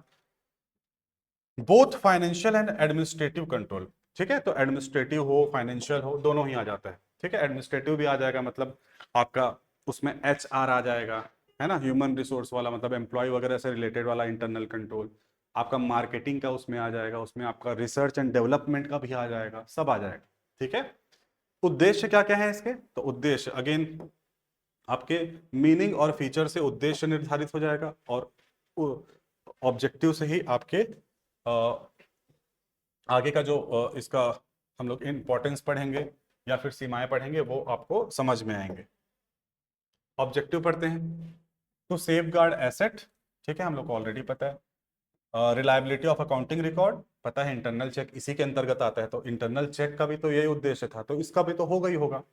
टू प्रमोट ऑपरेशनल एफिशिएंसी, ये वाला बच्चों, ये जो मैं समझा रहा हूं ना, ये वाला पॉइंट है, देखो 2 सेकंड लूंगा, और मैं जो आप लोग को समझा रहा हूं ना, ये मेन इंटरनल कंट्रोल का मतलब वही है। टू प्रमोट ऑपरेशनल इफिशियंसी, जो डीमार्ट का हमने उदाहरण लिया, आप कैसे अपना संचालित करते हो व्यापार को, उसको कितना और अच्छा एफिशिएंट कर सकते हो, कितना इफेक्टिव कर सकते हो। एफिशिएंट का मतलब रहता है कम संसाधनों में ज्यादा उपयोगिता हासिल करने को एफिशिएंसी बोलते हैं, ठीक है। एक मजदूर 4 खिलौना बनाता है, दूसरा मजदूर सेम क्वालिटी का 8 खिलौना बनाता है, तो हम दूसरे वाले को बोलेंगे ज्यादा एफिशिएंट है बोलेंगे, ठीक है। इस प्रकार एफिशिएंसी की परिभाषा है, ठीक है। दक्षता, दक्षता से, और ये मजदूर वाला आपको पॉइंट समझ में आ रहा होगा। To ensure compliances with management policies, management बहुत सारी पॉलिसीज बनाती है, ठीक है, जिसको हम लोग जाहिर सी बात है इंटरनल कंट्रोल का हिस्सा मानते हैं, ठीक है। आप लोगों ने अगर याद होगा तो बीकॉम फर्स्ट ईयर किया होगा, तो उसमें बिजनेस एनवायरनमेंट नाम का एक सब्जेक्ट था, उसमें आप लोग एक्सटर्नल एनवायरनमेंट और इंटरनल एनवायरनमेंट पढ़ते थे, ठीक है। तो इंटरनल एनवायरनमेंट के अंतर्गत क्या आता है, मैनेजमेंट पॉलिसी, ये सब तो इंटरनल वाला पार्ट है वो। एक्सटर्नल में माइक्रो और मैक्रो करके 2 ठो था, ठीक है। तो लकीली आपके में बिजनेस एनवायरनमेंट नहीं है, बट काफी फेमस सब्जेक्ट है वो, कॉमर्स के एग्जाम्स में पूछा जाता है, फिलहाल नहीं है, कोई दिक्कत नहीं है। तो मैनेजमेंट पॉलिसी वगैरह इंटरनल एनवायरनमेंट का ही पार्ट है, तो वहीं से आप कंप्लायंस जो है उसको पूरा करने का प्रयास करते हो, किसके माध्यम से, इंटरनल कंट्रोल के माध्यम से। To ensure periodical verification of asset, और ये समय समय पर जो एसेट्स हैं उनका वेरिफिकेशन को भी सुनिश्चित करता है। कितने प्रकार के होते हैं और इंटरनल कंट्रोल, तो अकाउंटिंग कंट्रोल पहला सबसे मेन चीज है, अकाउंट को दुरुस्त रखो, क्योंकि अकाउंटिंग ही व्यवसाय की भाषा होती है, ठीक है। ये हम लोगों ने पहले दिन पढ़ा था, accounting is the language of business. तो सबसे पहले तो आप भैया अकाउंटिंग को कंट्रोल कर लो, तो बहुत सारी चीजें अपने आप कंट्रोल हो जाएंगी। Controls related to recording of transaction, ठीक है, कि आप मैनुअल कर रहे हो, कि बारकोड स्कैनर से कर रहे हो, कि आप एक एक्सपर्ट स्टाफ लगा के रखे हो, वट एवर योर प्रोसेस, वो आपका रिकॉर्डिंग ट्रांजेक्शन का हो गया। फिर एक्यूरेसी ऑफ अकाउंट, कि उसके बाद उसका लेजर का पोस्टिंग, तलपट, rectification of error, bank reconciliation statement, वो सब आप ठीक से कर रहे हो या नहीं कर रहे हो, ये आपका अकाउंटिंग कंट्रोल के अंतर्गत आएगा। एडमिनिस्ट्रेटिव कंट्रोल क्या है, आप प्रशासनिक तरीके से कैसे व्यवस्थित तरीके से काम कर रहे हो। Controls related to decision making, ठीक है, decision making, authority distribution, operational efficiency, ठीक है, ये वाला मेन पॉइंट। एडमिनिस्ट्रेशन मतलब यही ऑपरेशनल एफिशिएंसी कैसे ला रहे हो, ठीक है। HR लिख लो यहाँ पे, और ये आपका जो ह्यूमन रिसोर्स मैनेजमेंट है वो भी आपका एडमिनिस्ट्रेटिव कंट्रोल के अंतर्गत आ जाता है। इंटरनल कंट्रोल होने से ऑडिटर को क्या क्या एडवांटेज है, help in framing audit programme. देखो ऑडिट प्रोग्राम क्या होता है, जिसके अंतर्गत ऑडिटर अपने स्टाफ लोगों को क्या क्या काम देगा बोलता है, क्या क्या इसको स्कोप रहेगा ऑडिट का, वो समझता है। तो इंटरनल कंट्रोल एकदम बढ़िया व्यवस्थित है ना, कि आपको पता है कौन सा चेक पॉइंट है, कहाँ पे कंप्लीट हो रहा है, कहाँ से नया प्रोसेस चालू हो रहा है, कहाँ पे एंड हो रहा है। तो ऑडिटर को बहुत आसानी से ऑडिट प्रोग्राम ड्राफ्ट करने में हेल्प मिलती है। एक ऐसा व्यवसाय जहां पता ही नहीं चल रहा है कि कहाँ से क्या हो रहा है, कौन माल ले जा रहा है, कौन बेच रहा है, कौन मैनेजर है, कौन एम्प्लॉय है, नहीं समझ आ रहा है ना, तो फिर वहां पे ऑडिटर का भी माथा खराब हो जाता है। ठीक है, तो ऑडिट प्रोग्राम बनाने में सहायक है। परीक्षण जांच की सीमा निर्धारित करता है, determine extent of test checking. अगर एक अच्छा इंटरनल कंट्रोल सिस्टम है तो वही मैं बताया ना कि 1 लाख एंट्रीज है, तो आप 2,000 3,000 एंट्रीज को भी चेक करोगे तो आराम से आप सही नतीजे पे पहुंच पाओगे। और डिटेल चेकिंग वर्क को कम करता है। तो वही जो आपको एडवांटेज दे रहा था इंटरनल चेक, वही इंटरनल कंट्रोल भी कहीं ना कहीं ऑडिटर को प्रदान करता है। ठीक है, जबकि और थोड़े बृहद स्तर पर प्रदान करता है। सीमाएं जाहिर सी बात है एक्सपेंसिव तो हो गई, क्योंकि आप एक पूरा वही वाला फिर से उदाहरण पे जाओ मेरे, एक खराब वाला डी मार्ट का उदाहरण सोचो और एक अच्छा वाला डी मार्ट, दोनों मैंने आपको बताया था। तो अच्छा वाला डी मार्ट के सिस्टम में पहुंचने के लिए खर्चा तो लगेगा। ठीक है, पूरा सिस्टम लगाना पड़ेगा, वो काउंटर बनवाना पड़ेगा, मशीन्स लाने पड़ेंगे, कोडिंग करवानी पड़ेगी। ठीक है, तो ये एक्सपेंसिव रहता है। ह्यूमन एरर्स में रिमेन, और जो इंसानी गलतियां हैं वो तो हो ही सकती हैं, ये तो दोनों का लिमिटेशन है, इंटरनल चेक का भी। तो ये एक लिमिटेशन है। Collusion can bypass controls. जो कॉल्यूजन का मतलब है वही मतभेद जो है ना, वो फिर कंट्रोल के लिए घातक हो सकते हैं। किसी भी प्रकार का कॉल्यूजन किसी दो मैनेजर के बीच में या किसी दो प्रोसेस के बीच में, तो वो आपका कंट्रोल को क्षति पहुंचा सकता है, ऐसा आप बोल सकते हो। साठ गांठ नियंत्रणों को बाईपास कर सकता है। ठीक है, यहाँ पे करेक्ट उसका अनुवाद नहीं है, बस इतना समझो कॉल्यूजन का मतलब है टकराव की स्थिति। ठीक है, may not keep pace with change. Internal control expensive है और उसको लागू करने में समय लगता है। तो कई बार कोई सडन चेंज होता है ना, तुरंत उसको पूरे इंटरनल कंट्रोल को चेंज करना थोड़ा मुश्किल रहता है, थोड़ा टाइम लगता है उसमें। तुरंत ऐसा नहीं कि कोई बटन दबाओगे और वो चेंज हो जाएगा। ठीक है, तो चेंजेस के साथ अपनी गति को बना के रखना, तालमेल बना के रखना थोड़ा सा मुश्किल रहता है, ये एक सीमा है इसकी। As I said, difference between internal control, internal check और इंटरनल ऑडिट, ये भी देके रखा है आप लोगों के लिए। ठीक है, तो एक ब्रीफ में देख लो, एक इस टेबल के माध्यम से आपको तीनों के बीच में अंतर पता चल जाएगा। आज अच्छा स्पष्ट दिख रहा है ये वाला। हालांकि मैंने आगे से मना कर दिया कि इस प्रकार के नोट्स नहीं प्रदान करेंगे, मतलब जो ड्राफ्टिंग रहेगी नोट्स की उसको। Internal control, internal check, internal audit. मैंने कुछ पूछा था, उसका आंसर अभी तक नहीं आया है ना, सब मतलब टाइप करने के उसमें नहीं है। चलो, internal control, internal check, internal audit जैसे ही मैं देखता हूं तो इतना तो मेरे को समझ में आ जाता है कि इंटरनल ऑडिट और इंटरनल चेक दोनों किसके भाग हैं, इंटरनल कंट्रोल के भाग है। ये याद रखना है आपको, है ना, इससे प्रश्न बन सकते हैं, तो ये भूलना नहीं है। Whole system of control, meaning scope very wide, nature preventive है और डिटेक्टिव दोनों प्रकार का है। प्रिवेंटिव भी है और डिटेक्टिव भी है। प्रिवेंटिव मतलब पहले ही सतर्क रखता है, और अगर थोड़ा जांच वाला पक्ष भी इसके अंतर्गत आता है। कंपल्शन, नॉट कंपल्सरी, कोई कंपल्सरी नहीं है इंटरनल कंट्रोल को लगाना। Perform by management oblique staff, management और स्टाफ के द्वारा परफॉर्म किया जाता है। Internal check, arrangement of accounting work for automatic checking. ठीक है, अकाउंटिंग वर्क जो है केवल लेखांकन वाला अकाउंटिंग मत समझो, इसमें सभी प्रकार का जहां पे रिकॉर्ड मेंटेन किया जा रहा है वो इंटरनल चेक एक दूसरे का। यहाँ पे बल्कि मीनिंग वाला, मैं इस छोटे से मीनिंग के पीछे मत जाओ, जो मैंने बड़ा मीनिंग दे दिया है उसको एक बार जाके पढ़ लेना जब ये पेज आएगा आपके में तो। ठीक है, internal audit, continuous review by internal staff, तो ये हम लोग इसको भी पढ़ चुके हैं इंटरनल ऑडिट लास्ट क्लास में। ठीक है, स्कोप इसका वाइड है, इसका थोड़ा नैरो है। इंटरनल ऑडिट एक ही जगह पे फोकस करता है कि भैया अकाउंट्स का चेकिंग करना है बस। नेचर इसका प्रिवेंटिव है और इसका डिटेक्टिव है। इसका प्रिवेंटिव और डिटेक्टिव दोनों है, क्यों? क्योंकि दोनों इसी के अंदर आते हैं। ठीक है, इसी के पेट में समाये हुए हैं दोनों, तो दोनों ही रहेगा, ऑब्वियस सी बात है। कंपलसरी नहीं है, कंपलसरी नहीं है, कंपलसरी, तीनों इंटरनल है, तीनों के आगे इंटरनल लगा है। इंटरनल कंपलसरी नहीं होता है, एक्सटर्नल कंपलसरी होता है। ठीक है, ये मैनेजमेंट, यहाँ पे अकाउंटिंग स्टाफ, यहाँ पे इंटरनल ऑडिट स्टाफ। ठीक है, ये भी हमारा स्टाफ रहता है एक जने कोई। ऑडिट प्रोसीजर, अब हम एक अलग दुनिया में आ गए हैं। ठीक है,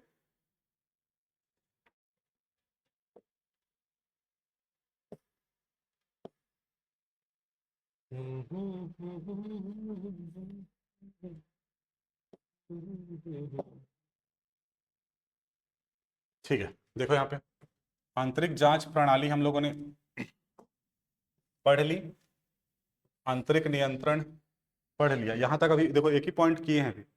ठीक है, अब अंकेक्षण प्रक्रिया अलग एक टॉपिक चालू हो रहा है, फुल स्टॉप लगा है यहाँ पर। ठीक है, तो अब ये वाला ये पोर्शन हम लोग चालू कर रहे हैं। आंतरिक जांच और आंतरिक नियंत्रण में ही हम लोगों को इतना समय लग गया। ठीक है, अच्छे से किया है उसको, जितना पढ़ाया हूं अच्छे से उसको अपने मस्तिष्क में बिठा के रखो। जाहिर सी बात है आगे उसके क्वेश्चन भी मिलेंगे, उतना काफी है। ठीक है, चलिए दूसरे पोर्शन की तरफ चलते हैं।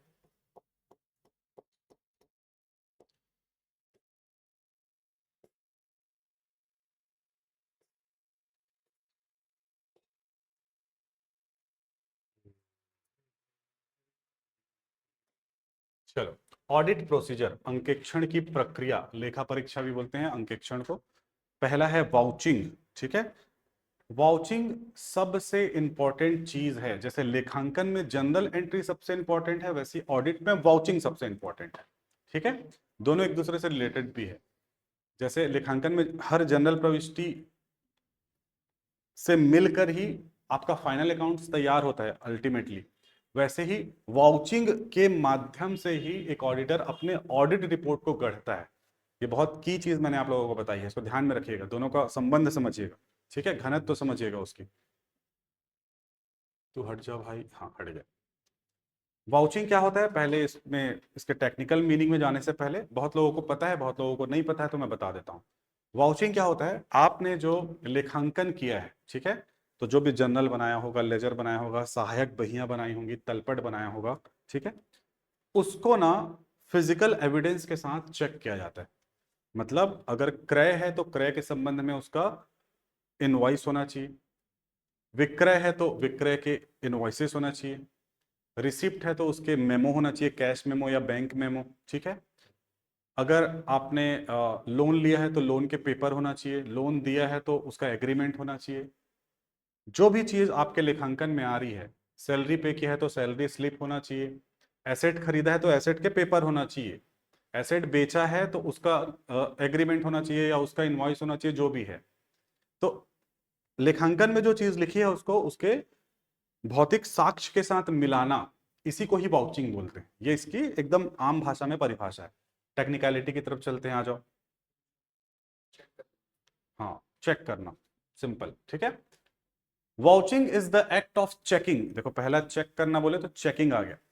Vouching is the act of checking और examining the entire made in the books of accounts with the supporting document, evidence और वाउचर्स।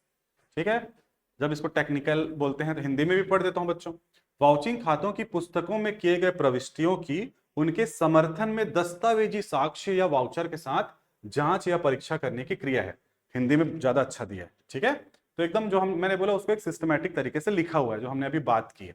ठीक है, एल आर डिक्सी के अनुसार vouching is an act of comparing entries, compare करना entries का books of accounts के किसके द्वारा, डॉक्यूमेंट्री एविडेंस के साथ, जो उनको सपोर्टिंग के रूप में आप लोग उसको देख पाओगे। वाउचिंग खातों की पुस्तकों में प्रविष्टियों की उनके समर्थन में दस्तावेजी साक्ष्यों से तुलना करने की क्रिया है। तो वाउचिंग का परिभाषा एकदम सरल है, लेकिन हाईली इंपॉर्टेंट है। वाउचिंग ही एक प्रकार का कोर काम है ऑडिटर का। ठीक है, इसी के माध्यम से चीजें होती हैं। अच्छा, अभी आया है मीनू का, clean opinion, qualified opinion, adverse opinion, disclaimer of opinion. Very good, ये चार प्रकार के ओपिनियन देता है। और कहां से वो ओपिनियन फॉर्म करता है, इसी वाउचिंग से शुरुआत होती है उस ओपिनियन की, यहीं से पकड़ में आता है। कोई अगर डिस्क्लेमर देना है तो कौन सा डिस्क्लेमर देना है, एडवर्स देना है तो क्यों देना है, क्लीन देना है तो क्यों देना है, नहीं देना है तो क्यों देना है।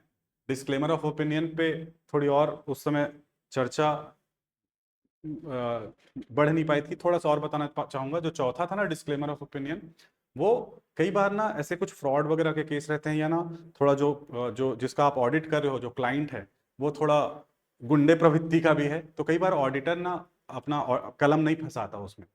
ठीक है, एडवर्स दे दिया तो भी फंसेगा, और सही दे दिया तो भी उसका प्रोफेशन पे खतरा हो सकता है। तो इसलिए भी डिस्क्लेमर ऑफ ओपिनियन का institute of chartered accountant of India ने उन लोगों के लिए रखा हुआ है कि भैया आप डिस्क्लेमर ऑफ ओपिनियन दे सकते हो, कि मैं कोई भी ओपिनियन नहीं दे रहा हूं, इसी को डिस्क्लेमर ऑफ ओपिनियन बोलते हैं। ठीक है, चलो बस एक ऐसी छोटा सा जीके।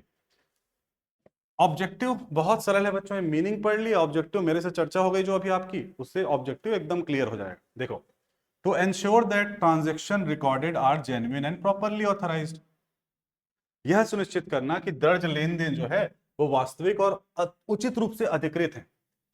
अधिकृत शब्द आया है उसको समझना। आप मान लो की बात है परचेस, मान लो सेल्स को ही चेक कर रहे हो, सबसे मेन चीज आपका विक्रय, तो विक्रय के इनवॉइसेस पे क्या सेल्स मैनेजर का सिग्नेचर है कि नहीं है, या मैनेजर या फिर ओनर जो भी है सिग्नेचर है कि नहीं है, उसको चेक करना। अगर वो नहीं है तो आपने क्या बस बिल निकाल दिया है, बिना ऑथराइज के सेल कर दिया है क्या किसी को, ऐसा माना जाएगा।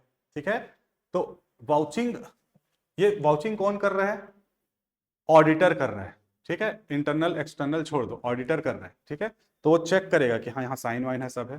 ठीक है, और वो फिर पास कर देगा, हाँ ठीक है ये ठीक है, दूसरा देखेगा, तीसरा देखेगा, चौथा देखेगा।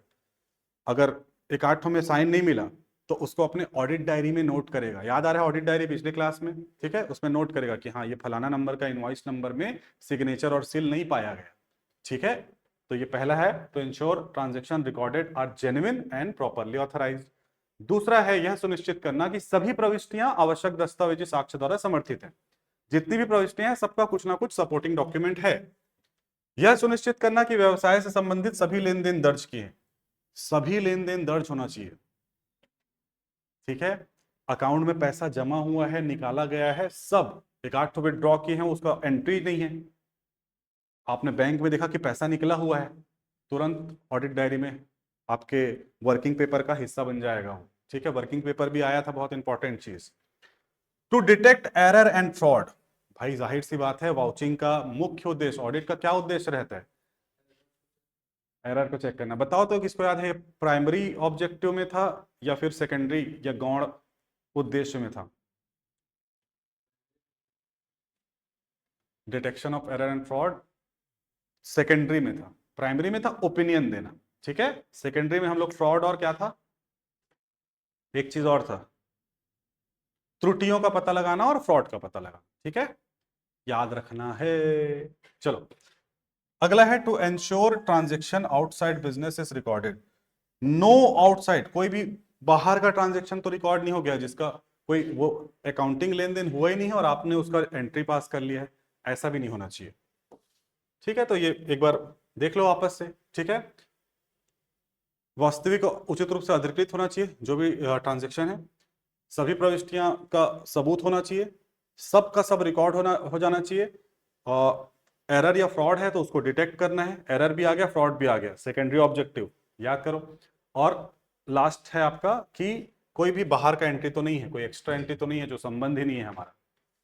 वाउचिंग के करते समय बहुत सारी सावधानियां रखनी पड़ती हैं जो एक अच्छा ऑडिटर जो है रखता है। क्या क्या रखता है? वाउचर ग्राहक के नाम पर होना चाहिए। जो भी क्लाइंट आप जिसका ऑडिट कर रहे हैं, ये ग्राहक का मतलब ये नहीं है कि जो जिसका आप व्यवसाय का चेक कर रहे हो उसका माल बेच रहे हो, उसका नहीं बात हो रहा है। मान लो आप एक ओम स्टेशनरी नाम के किसी बिजनेस का वाउचिंग कर रहे हो, ठीक है, तो जो भी सेल्स का आप रिकॉर्ड देख रहे हो वो ओम स्टेशनरी का उसमें लेटर हेड में होना चाहिए, ओम स्टेशनरी के बिल बुक में होना चाहिए। ठीक है, हरि ओम के में नहीं होना चाहिए। ओम का है तो ओम का ही उसमें नाम लिखा रहना चाहिए वाउचर में। डेट, क्योंकि वैसे में क्या होगा अगर नहीं लिखा होगा तो ये वाला प्रॉब्लम आ जाएगा, ये वाला उद्देश्य नहीं पूरा हो पाएगा। No transaction outside. ठीक है,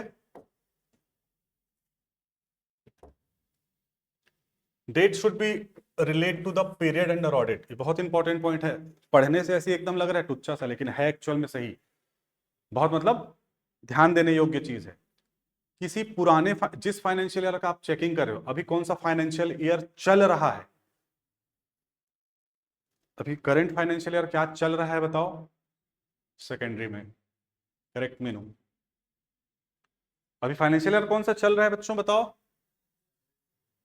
2026-27 चल रहा है। ठीक है, तो मान लो आप अब रिटर्न फाइलिंग वगैरह हो रहा है, अभी ऑडिट ऑडिट चलेगा सब, कौन से फाइनेंशियल ईयर का चलेगा अभी रिटर्न फाइलिंग और ऑडिट? 25-26 का चलेगा। ठीक है, 26-27 में 25-26 का काम होगा पूरा। तो आप चेकिंग करोगे तो ध्यान रखो करेक्ट 26-27 चल रहा है अभी। और हम लोग अभी ऑडिट कौन से साल का करेंगे, या इनकम टैक्स रिटर्न फाइलिंग कौन से साल का होगा, पिछले साल का, यानी कि 25-26 का।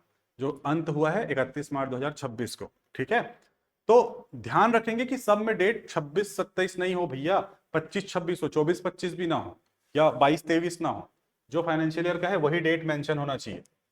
ठीक है, voucher should be properly stamped and cancelled, या तो प्रॉपर उसमें स्टैंपिंग हो, और अगर कैंसिल किया गया तो प्रॉपरली कैंसिल किया जाए, 2 लाइन खींच के कैंसिल, और फिर कैंसिल ड्यू टू रीजन लिख के एक सिग्नेचर रहे कैंसिल करने के पीछे भी। ठीक है, अगर कैंसिल होता है तो, और या तो ऑथराइज है तो प्रॉपरली ऑथराइज रहना चाहिए। अमाउंट जो है वो वर्ड्स और फिगर दोनों में होना चाहिए, और दोनों मैच करना चाहिए। अगर वहां पर लिखा हुआ है 5,14,000, तो शब्दों में भी 5,14,000 रुपया लिखा होना चाहिए। ठीक है, ये चेक किया जाता है, दोनों ही चेक किया जाता है बच्चों, ध्यान रखा जाता है, एक्चुअल में किया जाता है ना, ये इन सिद्धांतों को पालन किया जाता है। Voucher should be authorised bye a responsible officer, और वाउचर जो है वो चाहे अकाउंट सेक्शन का हेड अकाउंटेंट हो या फिर कोई एडमिनिस्ट्रेटर हो, उसके द्वारा अधिकृत होना चाहिए। नो इरेजर और ओवर राइटिंग विदाउट ऑथेंटिकेशन, बिना किसी ऑथेंटिकेशन के कोई ओवर राइटिंग नहीं होना चाहिए शब्दों में या प्रोडक्ट के नाम पे, किसी भी चीज में ओवर राइटिंग या व्हाइटनर वगैरह का यूज, मिटाने मिटाने का कोई चीज नहीं होना चाहिए। ठीक है, यस बेटा, 26-27 चल रहा है Pallavi, correct. Vouching of cash, अब देखो, अब यहां से ये वाउचिंग को हम लोगों ने, देखो बच्चों बहुत इंपॉर्टेंट था। ठीक है, हम लोगों ने ऑडिट प्रोसीजर में पहला पॉइंट पढ़ा वाउचिंग, इसके बाद एक आएगा वेरिफिकेशन, वो पढ़ेंगे। ठीक है, वाउचिंग अभी पढ़ा है हम लोगों ने, वाउचिंग और वेरिफिकेशन। वाउचिंग हमने जनरल पढ़ लिया, अब ना स्पेसिफिक चीजों की वाउचिंग हम लोग देखेंगे कि कैसे वाउचिंग की प्रक्रिया संपन्न की जाती है। जैसे रोकड़ प्राप्तियों का वाउचिंग कैसे करते हैं, ये एकदम सरल है। आप लोग को याद दिला दूं, बीकॉम फाइनल ईयर में जब आप लोगों ने ऑडिट पढ़ा था, अगर मैं पंडित रविशंकर शुक्ल यूनिवर्सिटी की बात करूं, या दुर्ग में भी, राजनांदगांव में, या कहीं के भी बच्चे देख रहे होंगे, ज्यादातर बीकॉम फाइनल ईयर में ही ऑडिट का विषय आप लोगों को देखने के लिए मिला है। वहां पे ये प्रश्न आते थे 5-5 नंबर के, कि रोकड़ का वाउचिंग कैसे करते हैं, कैश रिसिप्ट का, कैश पेमेंट का कैसे करते हैं, ठीक है, ट्रेडिंग ट्रांजेक्शन का कैसे करते हैं, अलग अलग ये प्रश्न पूछे जाते थे। एसेट और लाइबिलिटी का कैसे होता है। यहाँ पे बच्चों सब्जेक्टिव आपका पेपर नहीं है, ऑब्जेक्टिव है, तो बस थोड़ा सा एक कोर नॉलेज रखो और इसको करके आगे बढ़ो, ज्यादा इसमें समय व्यतीत करने की आवश्यकता नहीं है। लेकिन अब तुम लोगों ने, अभी जो मेरी क्लास अभी तक तुम लोग देख लिए हो, ठीक है, एक अच्छा खासा आइडिया हो गया है अपने को इंटरनल चेक, इंटरनल कंट्रोल और इंटरनल ऑडिट का भी, और वाउचिंग का भी मतलब हमने समझ लिया है। ठीक है, तो आप लोग को फटाफट ही समझ में आएगा। चलो देखते हैं। सबसे पहले कैश रिसिप्ट का आपको जब चेक करना है, तो हमेशा आप कैश का प्रीवियस ईयर का बैलेंस, जो क्लोजिंग बैलेंस था, उसको वेरीफाई कर लो कि सेम टू सेम इस साल ओपनिंग बैलेंस कैरी फॉरवर्ड किया गया है या नहीं किया गया है। अंतिम वर्ष का क्लोजिंग बैलेंस जो कैश का है, वो इस वर्ष का ओपनिंग बैलेंस होना चाहिए, कंफर्म ये चीज चेक कर लो। ये सबसे पहले चेक करता है कोई भी auditor. Opening balance verified from previous year balance sheet, ठीक है, ओपनिंग बैलेंस को चेक कर लो कैश का, तभी आप प्राप्तियों को चेक करोगे, और अंतिम जो कैश का बैलेंस रहेगा वो उससे मैच होना चाहिए। सिंपल सी बात क्या रहेगी भाई, कि opening balance plus receipt minus payment is equal to closing balance आना चाहिए, सिंपल सी बात है। वाउचिंग इस प्रक्रिया में चलती रहेगी। तो पहला ओपनिंग बैलेंस चेक करो, वाउचिंग कैश रिसिप्ट हम लोग पढ़ रहे हैं। उसके बाद cash sales verified with cash memos, ठीक है, डेली सेल्स समरी, दोनों को मिलाओ, जितना सबका नगद रसीद कटा है कि नहीं कटा है, कैश में मतलब नगद रसीद कटा है कि नहीं कटा है सबका, वो चेक करो। और डेली का समरी देखो, ठीक है, डेली का समरी में क्या रहेगा, टोटल कैश सेल्स कितना हुआ, उतने का मेमो आप लोगों को दिख रहा है कि नहीं दिख रहा है। ध्यान रखो कि कोई सीरियल नंबर मिसिंग तो नहीं है यहाँ पर, वो पॉइंट शायद लिखा नहीं होगा, हाँ नहीं है शायद, ध्यान रखो कोई सीरियल नंबर तो मिसिंग नहीं है उस वाउचर कैश मेमो के लिस्ट में, मैं बता दे रहा हूँ ये, ठीक है। तो ये बारीक चीजों को क्या किया जाता है, ध्यान रखा जाता है वाउचिंग करते समय, ठीक है। तो cash memo daily cell summary से मिलाओ, दोनों मैच कर रहे हैं या नहीं कर रहे हैं। Receive from debtor verified with counter folio correspondence, counter folio correspondence का मतलब क्या रहता है, कि जब कोई देनदार ना बच्चों पैसा देने आता है ना, तो पैसा दे दिया फिर बाय ऐसा करके नहीं बोलते उसको वो बोलेगा अरे सबूत दे भाई, मैं तेरे को कैश जमा किया हूं करके, तो रुक भाई दे रहा हूं। तो हम क्या करेंगे, एक रसीद एक निकालेंगे बुक, उसमें हाँ रिसीव्ड फ्रॉम फलान ढेकान ऐसे करके लिखेंगे, और ना रिसीव्ड बाई करके अकाउंटेंट अपना साइन करेगा, हाँ मैं रिसीव किया हूँ करके, और पेमेंट बाई उसका भी साइन लेगा और फाड़ेगा और उसको दे देगा, उसका कार्बन कॉपी आपके पास रहेगा। तो जो उसको दिया ना उसी को काउंटर फील्ड बोलते हैं, ठीक है, काउंटर फोलियो बोलते हैं। तो उसको आप मिलाओ, जो कार्बन कॉपी है उससे आपको पता रहना चाहिए कि हाँ जो रिसीव किया, जो आपको पेमेंट किया है जिस बंदे ने, उसका साइन है कि नहीं है, ठीक है, ऐसे आप मिलाओगे। Bills receivable verified with bills receivable book. Bills receivable के लिए एक तो अलग से रजिस्टर बना के रखा जाता है, उसी को बिल्स रिसीवेबल बुक बोलते हैं, उससे मिला के देखो, ठीक है। आज के वर्तमान समय में कोई भी BR नाम का चीज नहीं पाया जाता है ना, ये सिर्फ पुस्तकों में हम लोग देखते हैं, bills receivable bills payable, practical life में नहीं चलता है। बट बिल्स रिसीवेबल अगर रहे तो उसको उसके रजिस्टर से मिलाना है, ठीक है। तो ये इतनी चीजों का ध्यान रखना है। यहाँ पे एक चीज लिख लो,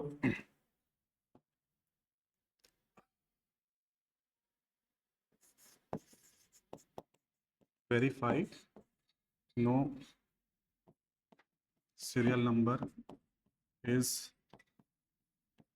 missing in cash memo, ठीक है। इस बात का निरीक्षण करो कि कोई भी सीरियल नंबर जो है रसीद बुक में, कैश मेमो बुक में, है ना, मिसिंग तो नहीं है। कैंसल्ड चलेगा, ठीक है, उसको काट के कैंसिल करना चलेगा, लेकिन आप क्या किए, कैश मेमो मिसिंग है उसका मतलब क्या है, आपने नगद प्राप्त किया, उसका रसीद भी फाड़ के दे दिया, और उसका जो कार्बन कॉपी था उसको फाड़ के कचरे में डाल दिया और पैसा खुद रख लिया। समझ में आया? तो फ्रॉड का एक निशानी बनता है, तो वो ये बहुत इंपॉर्टेंट पॉइंट है, ठीक है। चलो, वाउचिंग ऑफ कैश पेमेंट कैसे करोगे? Cash purchase verified with cash memo. जैसे रिसिप्ट को मेमो से चेक करे थे, वैसे पेमेंट को भी मेमो से चेक करो। And goods in word book. Cash purchase आप कर रहे हो कोई भी चीज सामान, तो एक आवक जावक रजिस्टर रहता है कि जो भी सामान आ रहा है उसको ना एंटर किया जाता है गेट पे कि हाँ ये फलाना चीज है, हाँ, रिसिप्ट पेमेंट के लिए, ठीक है। वो ये वाला थोड़ा कच्चा बुक रहता है आवक जावक वाला, तो वो एक अच्छे तरीके से भी मेंटेन किया जा सकता है। तो उसको वेरीफाई करो भाई कि कैश में जो आप पेमेंट कर रहे हो उस मद को आपको चेक करना है, चाहे वो किसी प्रकार का गुड्स हो या किसी प्रकार का व्यय हो, ठीक है। यहाँ पे गुड्स की जगह ना एक्सपेंस लिखो, माल की जगह खर्चा लिख दो, तो इसमें सब कुछ शामिल हो जाता है। नगद केवल गुड्स के लिए भुगतान क्या होगा आवश्यक नहीं है, ठीक है, तो खर्चा वर्ड इज बेटर, या व्यय लिख सकते हो। Payments to creditor verified with receipt from creditors, ठीक है। वैसे ही जब आप भुगतान करे हो क्रेडिटर को, तो आप भी जब उसको भुगतान करे होगे तो आपको भी काउंटर फोलियो आपके पास भी आया होगा एक तो, उसने प्राप्त किया है उसका, उसमें उसके अकाउंटेंट का साइन होगा, हाँ मैंने प्राप्त कर लिया है करके, तो उससे मिला लो उसको। ये वाला देखो इंपॉर्टेंट, बहुत काम की चीज, payment of wages verified with wages sheet, ठीक है, मस्टर रोल जिसको बोलते हैं, एंड अटेंडेंस रजिस्टर, ठीक है। मस्टर रोल शायद बोला जाता है जो अटेंडेंस लगाया जाता है लेबर का या वेज जो भी वर्कर है उनका, उससे आपको मिला के देखना है कि भाई आपने 4 जन अपने रिश्तेदारों का मजदूर में नाम लिख दिया है और लोगों का खुद ही प्रेजेंट प्रेजेंट लगा के पेमेंट कर दिया है, तो वेरीफाई करना जरूरी है कि वो ऑथेंटिक है कि नहीं है, ठीक है, तो उसको चेक करना। Payment of salary verified with salary register और सैलरी स्लिप, है ना, अटेंडेंस रजिस्टर, दोनों से उसको मिलाओ। तो भुगतान का आपने वाउचिंग कर लिया, बहुत सरल। ट्रेडिंग ट्रांजैक्शन का मतलब क्या होता है, जो भी उधार के विक्रय और उधार के परचेस हैं उसको किससे करोगे, उनके इनवाइसेस से करोगे। क्या चेक करोगे उसमें, प्रॉपरली ऑथराइज्ड होना चाहिए, माल आया है या माल गया है उसको चेक करोगे रजिस्टर से, यही चीज लिखा होगा बच्चों, पढ़ो इसको। Credit purchase verified with purchase invoice and goods inward, खत्म। Credit sale verified with sale invoice and order received book, ठीक है, और इवन डिस्पैच रजिस्टर से आप चेक कर सकते हो, ठीक है, कि हाँ वो माल डिस्पैच हुआ कि नहीं हुआ जिसको आप लोगों ने क्रेडिट में सेल किया। Purchase return verified with credit note from supplier, ठीक है, परचेस रिटर्न के टाइम पे क्रेडिट नोट आता है ना, purchase return verified with credit note from suppliers, क्या लिखा है,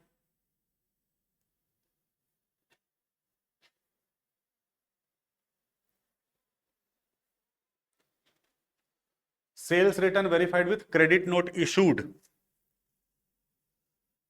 ठीक है। इसमें डेबिट नोट या क्रेडिट नोट में कंफ्यूज मत होना कभी भी।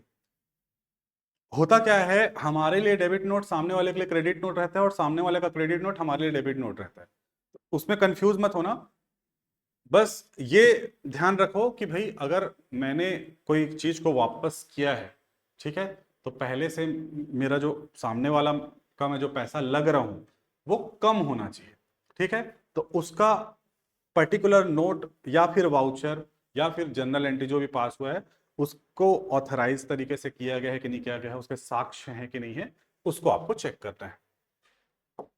इसमें रटने की आवश्यकता नहीं है बिल्कुल भी। अगला चेकिंग आता है बच्चों, verification of assets and liabilities. Important है थोड़ा। देखो cash payment cash receipt important था, ट्रेडिंग वाला उतना इंपॉर्टेंट नहीं है, पहले बता दूं। कैश पेमेंट कैश रिसिप्ट को याद रखना, सारे पॉइंट जो पढ़ाया हूं। Verification of asset and liability, और दूसरा शुरू में ही बताया सब्जेक्टिव क्वेश्चन के रूप में ये प्रश्न आते थे। ऑब्जेक्टिव में बहुत ज्यादा स्कोप नहीं बनता है, बट गो थ्रू करना जरूरी है कहीं से अगर क्वेश्चन बन गया तो। Verification of asset and liability, vouching किया जाता है कैश पेमेंट का, कैश रिसिप्ट का, और आपके ट्रेडिंग वाले ट्रांजैक्शन का, ठीक है, जहां पे आप लोग उधार क्रय उधार विक्रय कर रहे हो। लेकिन एसेट और लायबिलिटीज के संबंध में ना वाउचिंग नहीं किया जाता, वेरिफिकेशन किया जाता है।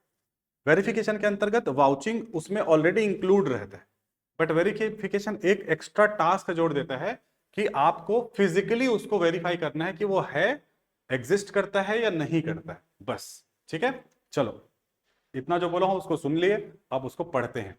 Verification means providing the truth और confirmation of the truth. Verification of asset and liabilities means providing the existence, ownership, possession and correct valuation of asset। देखो क्या क्या लिखा है, एग्जिस्टेंस यानी कि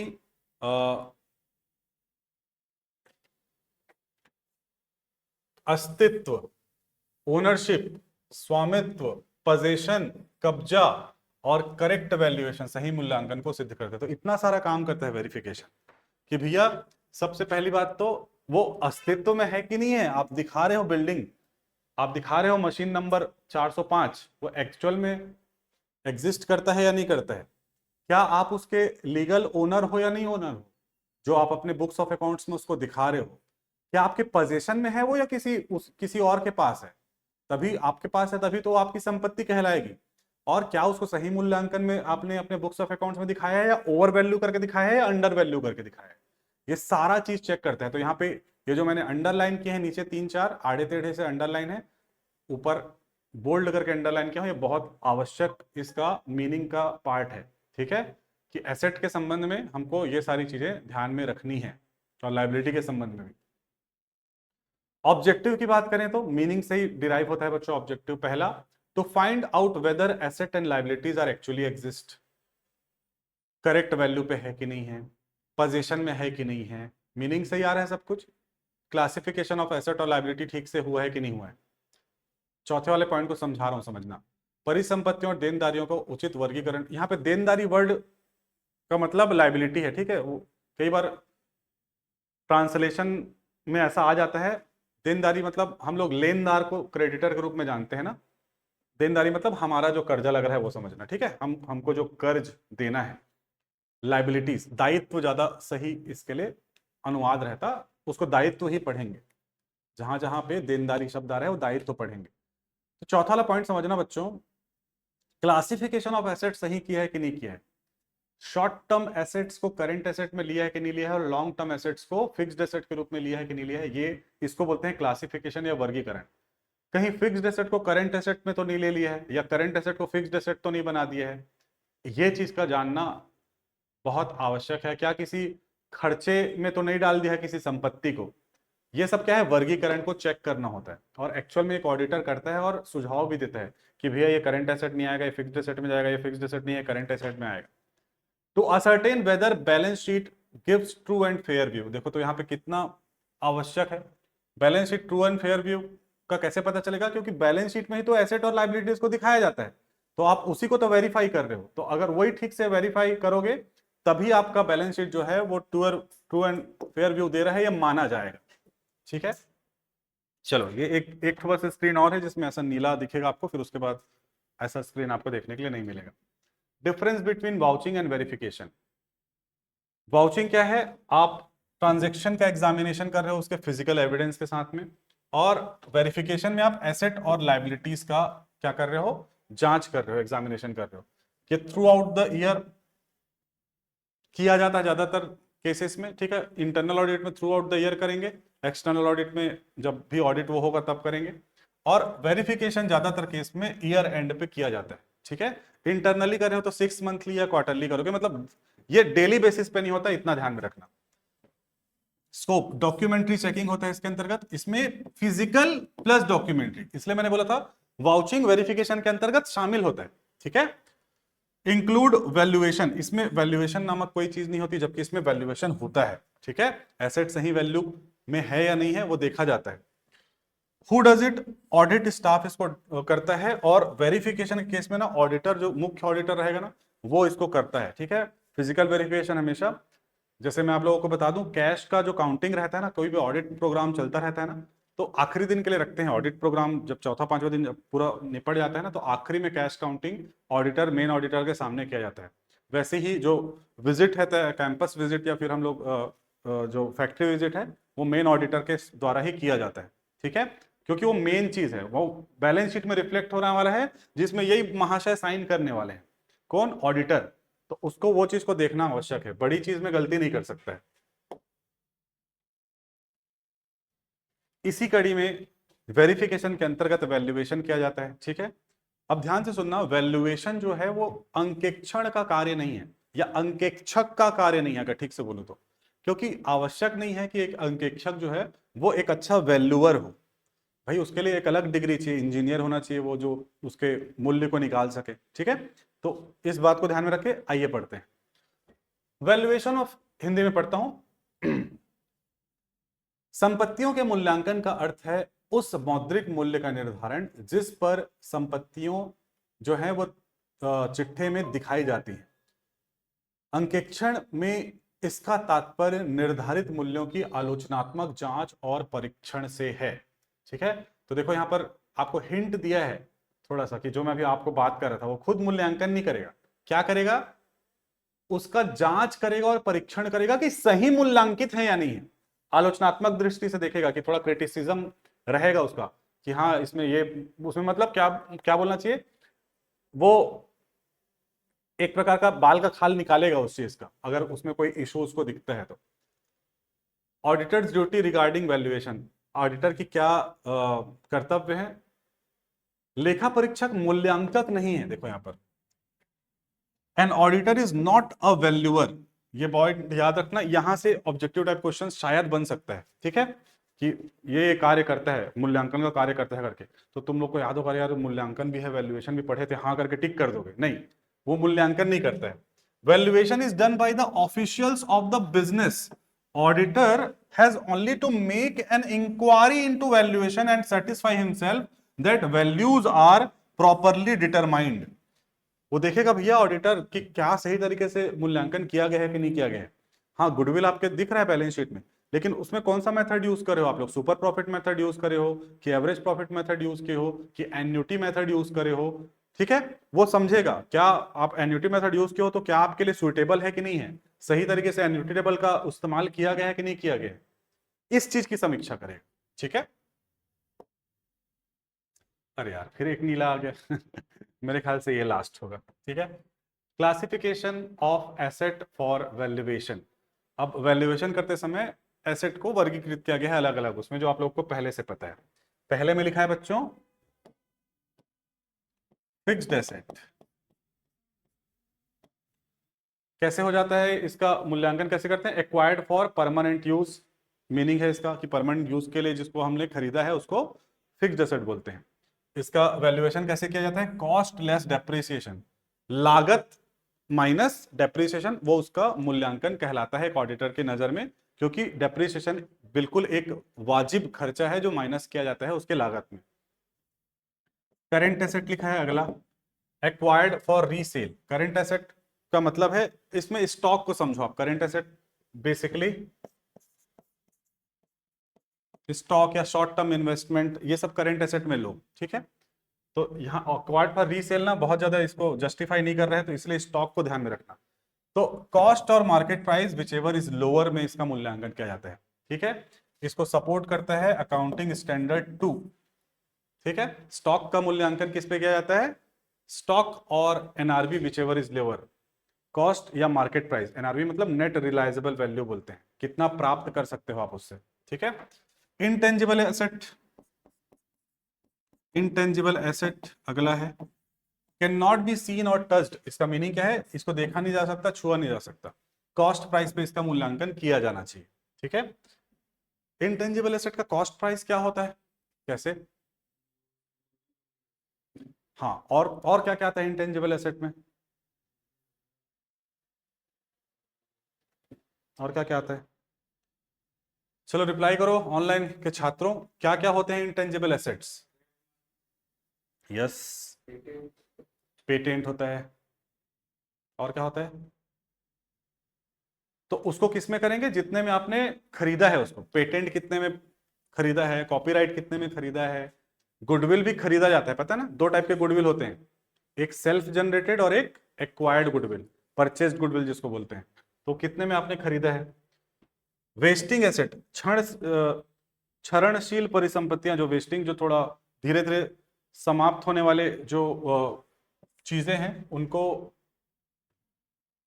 वैल्यूएशन किया जाता है कॉस्ट लेस डिप्लीशन, ठीक है। जैसे कोई आपका लैंड का टुकड़ा है, ठीक है, जो जिसकी वैल्यू अगर गिरी है, ज्यादातर लैंड का वैल्यू बढ़ता है, बट अगर उसमें कोई कमी आई है तो उसको डेप्रिसिएट नहीं किया जा सकता, क्योंकि लैंड पे डेप्रिसिएशन नहीं लगता, उसमें डिप्लीशन लगाया जाता है, उसको क्षरण बोलते हैं, ठीक है। या उसके जैसे और कोई संपत्ति है तो उसका वैल्यूएशन जो धीरे धीरे एग्जॉस्ट हो रहा है, जैसे कि कोयले की खदान है आपका, संपत्ति है ना वो, या तेल का कुआं है, तो उसमें डिप्लीशन आता है, ठीक है।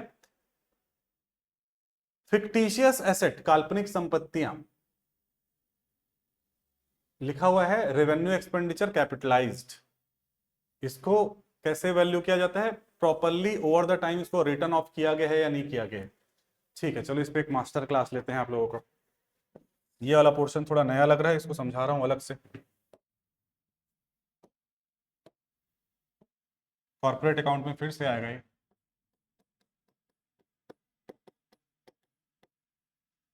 है क्या स्पेलिंग, FICTITIOUS, करेक्ट। इसको बोलते हैं हिंदी में काल्पनिक संपत्तियां, ठीक है। काल्पनिक संपत्तियों के उदाहरण क्या है, trademark Deepti, patent Pinu, Deepti, goodwill Pallavi, ठीक है, सही जवाब। चलो ऐसे ही काल्पनिक संपत्तियों के उदाहरण लिखो तो दो तीन।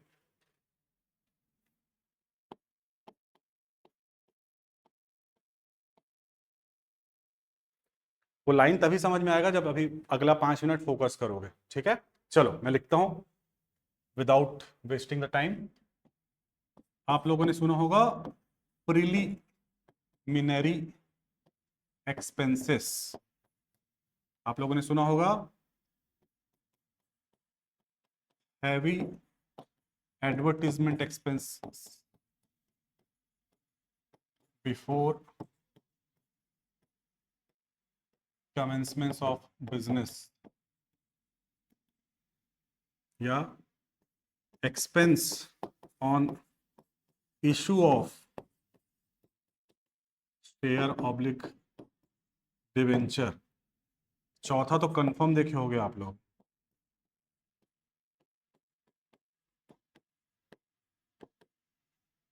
प्रॉफिट एंड लॉस का डेबिट बैलेंस, ओपनिंग एक्सपेंसेस, ठीक है। मैं समझ गया तुम्हारी भावना पल्लवी, ओपनिंग एक्सपेंसेस से क्या बोलना चाह रहे हो, अंश पत्रों के निर्गमन पर खर्चा, एकदम करेक्ट, मैंने तीसरे नंबर पे वही लिखा है। दीप्ति का ध्यान से समझना, फिक्टिशियस एसेट क्या होते हैं समझना, ये 4 प्रकार के हैं, कोई एक प्रकार को लेके समझा रहा हूं। प्रिलिमिनरी एक्सपेंसेस को लेते हैं, ठीक है। प्रिलिमिनरी एक्सपेंसेस ना वो एक्सपेंसेस होते हैं जब एक व्यवसाय जो है अपना शुरुआत करने से पहले ना बहुत सारे खर्च करता है, जैसे रिसर्च करता है, जमीन खोजता है, सर्वे करता है, ठीक है, एक्सपर्ट लोग का टीम हायर करता है, थोड़ा मार्केटिंग करता है, लीगल एक्सपेंसेस करता है। अभी व्यवसाय चालू नहीं हुआ है ना, मैं इतना सारा खर्चा गिना दिया। व्यवसाय शुरू होने के, ऑपरेशन में आने के पहले बहुत सारे प्रकार के खर्चे होते हैं। कंपनी के केस में ज्यादातर ये प्रिलिमिनरी खर्चे, ये सब खर्चे ना बड़े बड़े ऑर्गेनाइजेशन के संबंध में होते हैं। कंपनी को इमेजिन करो, तो ये सब करना पड़ता है उसको, ठीक है। रिसर्च करेगा, सर्वे करेगा, पूरा मार्केट वो घूमेगा, थोड़ा क्या बोलना चाहिए, एनालिसिस करेगा, एक्सपर्ट का सलाह लेगा, उसको कमीशन देगा, फीस देगा, जो भी देगा। तो ये व्यवसाय के शुरू होने के पहले के जो खर्चे हैं ना, इन्हीं को ही प्रिलिमिनरी एक्सपेंसेस बोला जाता है। पूरा कहानी ध्यान से समझना। अब मान लो ये करीब 3 करोड़ के खर्चे हो गए, ठीक है। व्यवसाय शुरू, बड़ा व्यवसाय, कंपनी खुल रहा है, बता रहा हूं आपको, लिस्टेड होना है उसको स्टॉक एक्सचेंज में। मुझे एक प्रश्न का उत्तर देना, जब ये लोग पहले वर्ष अपना प्रॉफिट एंड लॉस अकाउंट बनाएंगे तो क्या भयंकर मात्रा में सेल्स देखने के लिए मिलेगा क्या? नहीं मिलेगा। लेकिन खर्चा तो आपने भर भर के कर ही लिया है, तो क्या एक हानि दिखने की संभावना है या नहीं? बिल्कुल है, क्योंकि खर्चा ज्यादा है और सेल्स एकदम शुरुआत के साल में ऑब्वियसली नहीं रहता है। तो यहाँ एकदम छोटा सा अमाउंट है और बड़ा सा खर्चा, तो आपको लॉस दिखाई देगा प्रॉफिट एंड लॉस अकाउंट में। क्या इस लॉस को देख के जो इस कंपनी के शेयर होल्डर रहेंगे, इन्वेस्टर रहेंगे, या और कोई नए आदमी जो इस कंपनी को लुक फॉरवर्ड करेंगे, उन लोग के नजर में अच्छी छवि जाएगी या थोड़ी सी बेकार छवि जाएगी? जाहिर सी बात है, थोड़ी बेकार जाएगी, थोड़ा सा शक का माहौल आएगा, ठीक है। हो सकता है सब समझेंगे शुरुआत के उसमें सेल्स नहीं होता, बट लॉस को देखना किसी को अच्छा नहीं लगता, ठीक है। तो ध्यान से समझना, कंपनीज एक्ट और इनकम टैक्स एक्ट का कंबाइंड स्टडी करोगे ना, तो वहां पर एक चीज का परमिशन दिया गया है एक व्यापारी को, एक कंपनी चलाने वाले को, कि आप एक काम कर सकते हो, ये प्रिलिमिनरी एक्सपेंसेस है ना, उसको ना एक काम करो, आप P&L अकाउंट में ना पूरा का पूरा पहले साल में मत डालो, पूरा का पूरा मत डालो। एक काम करो, इसको ना 10 साल, उदाहरण ले रहा हूं ना, कंफर्म कहीं किसी सेक्शन वेक्शन से मैच करने का कोशिश मत करना, 5 साल देखने के लिए मिलता है जनरली, मैं उदाहरण के लिए 10 साल ले रहा हूं, कि 10 साल में आप इसको ना एक एक साल हर, क्योंकि आप भाई क्या ये सब जो खर्चे हैं, आपने जो ये सर्वे किया, मार्केटिंग किया, एक्सपर्ट को बुलाया, हर साल करोगे क्या? रिकरिंग नेचर का है क्या? क्या नहीं ना, एक बार किया हो बस, जीवन में एक बार किया हो, शायद 10 20 साल 30 साल बाद करोगे एक बार और, तो ये बार बार तो नहीं होने वाला है। लेकिन क्या इसका फायदा पूरा जीवन भर पाओगे कि नहीं पाओगे? जीवन भर पाओगे, शुरू में खर्चा क्यों?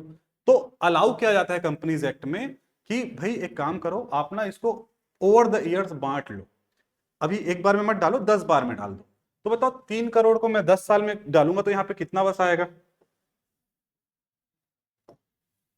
3 करोड़ की जगह केवल 30 लाख रुपया बस आएगा। तो अब बताओ, ये P&L का पोजीशन थोड़ा बेहतर दिख रहा है या नहीं दिख रहा है? बिल्कुल बेहतर दिख रहा है। हो सकता है no profit no loss type का दिखे, या थोड़ा सा प्रॉफिट भी दिख जाए, कोई भरोसा नहीं है, ठीक है। लेकिन मेरे प्यारे बच्चों, इधर ये 3 करोड़ का खर्चा है, आपने केवल रिकॉर्ड किया है 30 लाख, और आपने अकाउंटिंग प्रिंसिपल में पढ़ा है कि आप कंप्लीट रिकॉर्ड आपको देना है, पारदर्शिता दिखाना है, ठीक है। तो 3 करोड़ का खर्चा, P&L में केवल 30 लाख रुपए डाला है आपने, अभी भी कितना रुपया बचा हुआ है यहाँ पे बताओ? 2.7 CR, 2 करोड़ 70 लाख रुपया बचा हुआ है अभी भी, जिसका निपटारा करना बाकी है। अच्छा बताओ, ये जो खर्चा है, सबको एक साथ आंसर करेंगे, खर्चा है उसका नेचुरल बैलेंस क्या होता है? डेबिट, ये उत्तर चाहिए मेरे को। खर्चे का नेचुरल बैलेंस क्या है? डेबिट होता है। तो हमने 30 लाख तो डेबिट कर दिया, ठीक है। अब ये खर्चा है, इसको भी कहीं डेबिट में दिखाना ही पड़ेगा, क्योंकि हमको बुक्स ऑफ अकाउंट्स में तो कहीं छुपा नहीं सकते।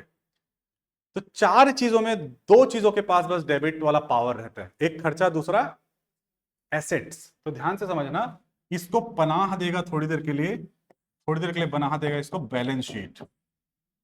एसेट साइड में चुपके से नीचे में प्रिलिमिनरी एक्सपेंसेस 2.7 CR करके लिखे रहेगा, ये संपत्ति पक्ष में लिखा जाएगा। चूंकि ये एक रियल एसेट है क्या? नहीं, ये तो खर्चा है जिसको संपत्ति पक्ष में लिखा गया है। संपत्ति पक्ष में लिखा गया है लेकिन खर्चा है, एसेट नहीं है, इसीलिए इसको कौन सी संपत्ति कहा जाएगा? काल्पनिक संपत्ति कहा जाएगा, असली संपत्ति नहीं है। इसीलिए इसको काल्पनिक संपत्ति कहा जाएगा। अब ध्यान से सुनो, ये आपका जब ये ईयर 1 ईयर 2 का जब P&L बनेगा तो फिर से कितना आ जाएगा, यहाँ पे 30 लाख रुपए चढ़ जाएगा। और अगले साल का जो ईयर 2 का जो बैलेंस शीट बनेगा तो यहाँ पे प्रिलिमिनरी एक्सपेंसेस कितना दिखेगा बताओ, 2.4 CR। ठीक है, तो अभी अभी जो मैंने 30 लाख को कम करने का काम किया ना, इसी को ही लेखांकन की भाषा में रिटर्न ऑफ, राइट ऑफ या अपलिखित करना बोलते हैं। ठीक है, और ये जो फिक्टिशियस एसेट है उसका मतलब अब समझो, रेवेन्यू एक्सपेंडिचर था, वो एक खर्चा था ना मार्केटिंग का, फलाना का, ठिकाना का। रेवेन्यू एक्सपेंडिचर को क्या कर दिया गया था, कैपिटलाइज कर दिया गया था। कैपिटलाइज करना मतलब उसको पूंजीकृत कर दिया गया था, एक संपत्ति के रूप में ढाल दिया गया था। ये मीनिंग वहां से समझ में आता है। तो यहाँ पे हमने क्या किया था, इसको एक संपत्ति के रूप में दिखा दिया था, संपत्ति के रूप में दिखा रहे हैं। तो इसका मीनिंग है एक्सपेंडिचर को कैपिटलाइज कर देना। ठीक है, और इसका मूल्यांकन कैसे किया जाएगा, हाँ इस साल मूल्यांकन इसका 2.7 CR है, अगले साल मूल्यांकन ध्यान रखूंगा रिटर्न ऑफ हुआ है क्या, हाँ रिटर्न ऑफ हुआ है, तो 2.4 CR करेक्ट मूल्यांकन है। समझ में आया क्या? जल्दी से yes sir, no sir type करो चैट, फिर आगे बढ़ते हैं। ठीक है, तो ये है फिक्टिशियस एसेट, ध्यान रखेंगे इसको। अब लगे हाथ, चूंकि ये टॉपिक उठा ही है तो ये भी बता दूं कि अंग्रेजी में ना ये रिटर्न ऑफ शब्द को बोला जाता है अमोर्टाइजेशन। ठीक है, हम बोलेंगे कि 30 लाख अमोर्टाइज हो गया, फिर 30 लाख अमोर्टाइज हो गया, और जो नहीं हुआ है, जैसे अभी कितना बचा हुआ है अमोर्टाइज होने से, 2.4 CR बचा है ना यहाँ पर, इसको बोलेंगे अनअमोर्टाइज्ड, बोलेंगे अनअमोर्टाइज्ड प्रिलिमिनरी एक्सपेंस। ये बोलचाल की भाषा में ध्यान रखेंगे। Yes sir, yes sir, yes sir. ठीक है, चलो अब सरल सरल टॉपिक है, फटाफट निकालेंगे इसको। अगला है verification of specific asset. Specific asset एकदम, और जनरल एसेट का हम लोग यहाँ पे देख लिए, ये जो देख रहे थे general assets, fixed asset, current asset, intangible, wasting, fictitious, इतना समझ लिए पूरा। उसके बाद चालू हो रहा है कुछ स्पेसिफिक एसेट, स्पेशल एसेट को कैसे करोगे। तो फ्री होल्ड प्रॉपर्टी को कैसे मूल्यांकन करोगे। फ्री होल्ड का मतलब होता है जिसके अगेंस्ट में कोई भी चार्ज क्रिएट नहीं है, मतलब कहीं आपने गिरवी करके नहीं रखा है, ऐसी संपत्ति को फ्री होल्ड संपत्ति बोलते हैं। ठीक है, जैसे आपके पास गोल्ड है, आपने उसके अगेंस्ट में लोन ले लिया है, तो क्या मैं उस गोल्ड को फ्री होल्ड बोलूंगा क्या, नहीं, उसके ऊपर चार्ज क्रिएट है, वो आपका फ्री होल्ड नहीं है। तो फ्री होल्ड प्रॉपर्टी मतलब मुक्त धर संपत्ति। ठीक है, मुक्त है वो, उसका डीड देखूंगा, मतलब उसके डॉक्यूमेंट देखूंगा, डीड लिखा है मतलब डीड ही नहीं होता। ठीक है, कोई भी पेपर्स देखूंगा उसके, जहां पे मैं उसको खरीदा था, या फिर जो भी रजिस्ट्री पेपर बोल दो आपने कॉमन भाषा में। प्रॉपर्टी क्लाइंट के नाम पे है कि नहीं है, उसको चेक करूंगा। Check addition and sale of property, कोई उसमें अगर उसमें वृद्धि की गई है या उसमें उसका कोई पार्ट बेचा गया है, उसको भी वेरीफाई करूंगा। क्योंकि बच्चों ये प्रॉपर्टी से रिलेटेड भले पुराना भी बेच रहेंगे तो उसका दस्तावेज जरूर आपको मिलेगा कि हाँ उस समय पे इतना टुकड़ा बेच दिए थे, या इतना पोर्शन बेच दिए थे, या इतना और ऐड कर दिए। और डेप्रिसिएशन प्रोवाइड किया गया है कि नहीं किया गया है, वो भी ध्यान रखूंगा। लीज होल्ड प्रॉपर्टी, पट्टाधार संपत्तियों के उसमें कैसे मैं करूंगा, जो मैंने लीज पर ली हुई है, पट्टे पर ली हुई है, तो मैं पट्टा विलेख की जांच करूंगा कि लीज के पेपर चेक करूंगा। लीज रेंट पेमेंट टाइम पे हो रहा है कि नहीं हो रहा है, उसको चेक करूंगा। ठीक है, पट्टा की अवधि कब तक है ये चेक करूंगा कि इसी साल एक्सपायर तो नहीं हो गया, या पिछले साल तो नहीं हो गया था और अभी भी तुम लोग उसको लेके रखे हो, तो इलीगल है वो, तो मैं क्वालिफिकेशन दे सकता हूं अपने ओपिनियन में। ठीक है, चलो प्लांट एंड मशीनरी को कैसे चेक करूंगा, प्लांट रजिस्टर में चेक करूंगा उसका वो अंकित है कि नहीं है प्लांट रजिस्टर में वो मशीनरी। परचेस किया गया था तो उसका ओरिजिनल बिल है कि नहीं है। ठीक है, फिजिकल इंस्पेक्शन करूंगा कि वो सही में वो मशीन है कि नहीं है। ठीक है, डेप्रिसिएशन मेथड को चेक करूंगा प्रॉपर वाला है कि नहीं है। Verification of cash in hand कैसे लगाया जाता है, ये अगला पॉइंट आ गया। ठीक है, ये यहाँ पे खत्म हो गया, येलो नहीं कर पाया हूँ इसको। कैश इन हैंड को कैसे करोगे भाई, गिन के करोगे, वेरीफाई करोगे सीधा, फिजिकली काउंट करोगे, पहला ही पॉइंट, काउंट करोगे हाथ से। सरप्राइज विजिट करोगे, अचानक से चले जाओगे और तुम्हारे जो दिखाओ टैली में कितना दिख रहा है, या तुम्हारे कैश बुक में एक्सेल में कितना दिख रहा है, या तुम्हारे सॉफ्टवेयर में कितना दिख रहा है, और सही में गल्ले में कितना है। सरप्राइज चेक बोलते हैं इसको, किसी भी टाइम चले जाना, एक्चुअल में होता है वो। Count currency note, coins, stamps, और कोई भी IOUs सेपरेटली, कोई दूसरा क्या बोलना चाहिए, देश का करेंसी वरेंसी भी रखे हो तो उसको भी चेक किया जाएगा। उसके बाद आता है verification of cash at bank. Bank को कैसे करोगे यार, सीधा सीधा बात है, बैंक स्टेटमेंट मंगवाओगे, उससे चेक करोगे, और दूसरा क्या करोगे, बैंक रिकंसिलिएशन स्टेटमेंट को चेक करोगे, वही लिखा होगा। Compare cash book with passbook, वही BRS. Prepare bank reconciliation, correct. Obtain certificate from bank, FD वगैरह है तो उसका सर्टिफिकेट मंगाओगे। डेटर को कैसे करोगे, शेड्यूल ऑफ डेटर देखोगे, ठीक है, कहाँ डेटर का register, schedule of register, debtor मतलब डेटर लोगों का रजिस्टर को चेक करोगे। कंफर्मेशन लेटर फ्रॉम डेटर कि भाई हाँ हाँ आपको उधारी लग रहे हैं, ये सामने वाला भी मानना चाहिए। तुम मुकेश अंबानी को अपना डेटर बना के रखे हो, ये चलेगा क्या? मुकेश अंबानी का स्वीकृति होना चाहिए, हाँ भाई मैं मेरे को देना है महेश को, ऐसे करके। Verify provision for bad debt, तो डाउटफुल डेट वगैरह को वेरीफाई करोगे सही तरीके से लगा है कि नहीं लगा है। कई बार क्या है, बहुत सारा डेटर पड़ा रहता है एकदम, आप दिख रहा है अरे बहुत पैसा लेना है, पता चल रहा है उसमें आप 50% तो डूबत ही है, वो बस सेल्स को बुक करके रखे थे, कुछ उसको माल बिका नहीं, कुछ नहीं हुआ, कैंसिल हो गया था, लेकिन वो उधार में चढ़ा हुआ है, उसको चेक करोगे। चेक करोगे एज ऑफ डेप्ट को, जो मैं बताया अभी, सालों से चढ़ा हुआ है डेटर, रिकवरी आने का कोई चांस नहीं है, बस चढ़ा हुआ है, तो उसको चेक करोगे, उसको हटवाओगे फालतू में, क्योंकि आपको आपके बैलेंस शीट में वो फिर सही पिक्चर तो प्रस्तुत नहीं करेगा, ट्रू एंड फेयर नहीं बोल पाओगे आप। वेरिफिकेशन ऑफ बिल्स रिसीवेबल, उसको वेरीफाई करोगे। हर जो बिल है उधार का, जो भी उधार में सेल्स किए हो या फिर परचेस किए हो, उन लोगों को चेक करोगे। ओवरड्यू बिल्स को चेक करोगे, बहुत दिन हो गया कि भाई किसी को आपने माल बेचा था, उसके इनवॉइस में लिखा हुआ है कि आप मेरे को पैसा देने वाले हो 15 मई को, लेकिन 18 मई हो चुका है आज, तो पैसा अभी तक कैसे नहीं आया, तो ओवरड्यू बोलते हैं उसको, कि ओवरड्यू हो चुका है, अभी तक ओवरड्यूज लोग वगैरह को चेक करोगे। Verification of stock in trade, examine system and internal check for stock. Stock को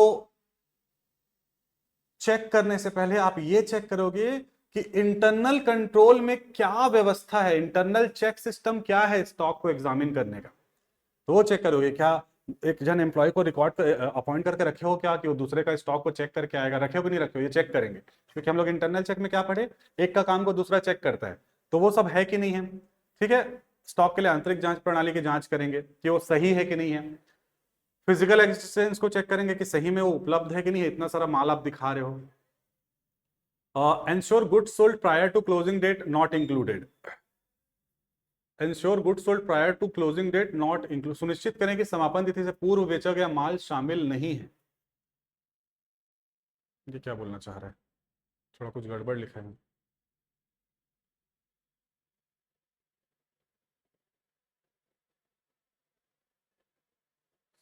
इसमें मेरे ख्याल से सिर्फ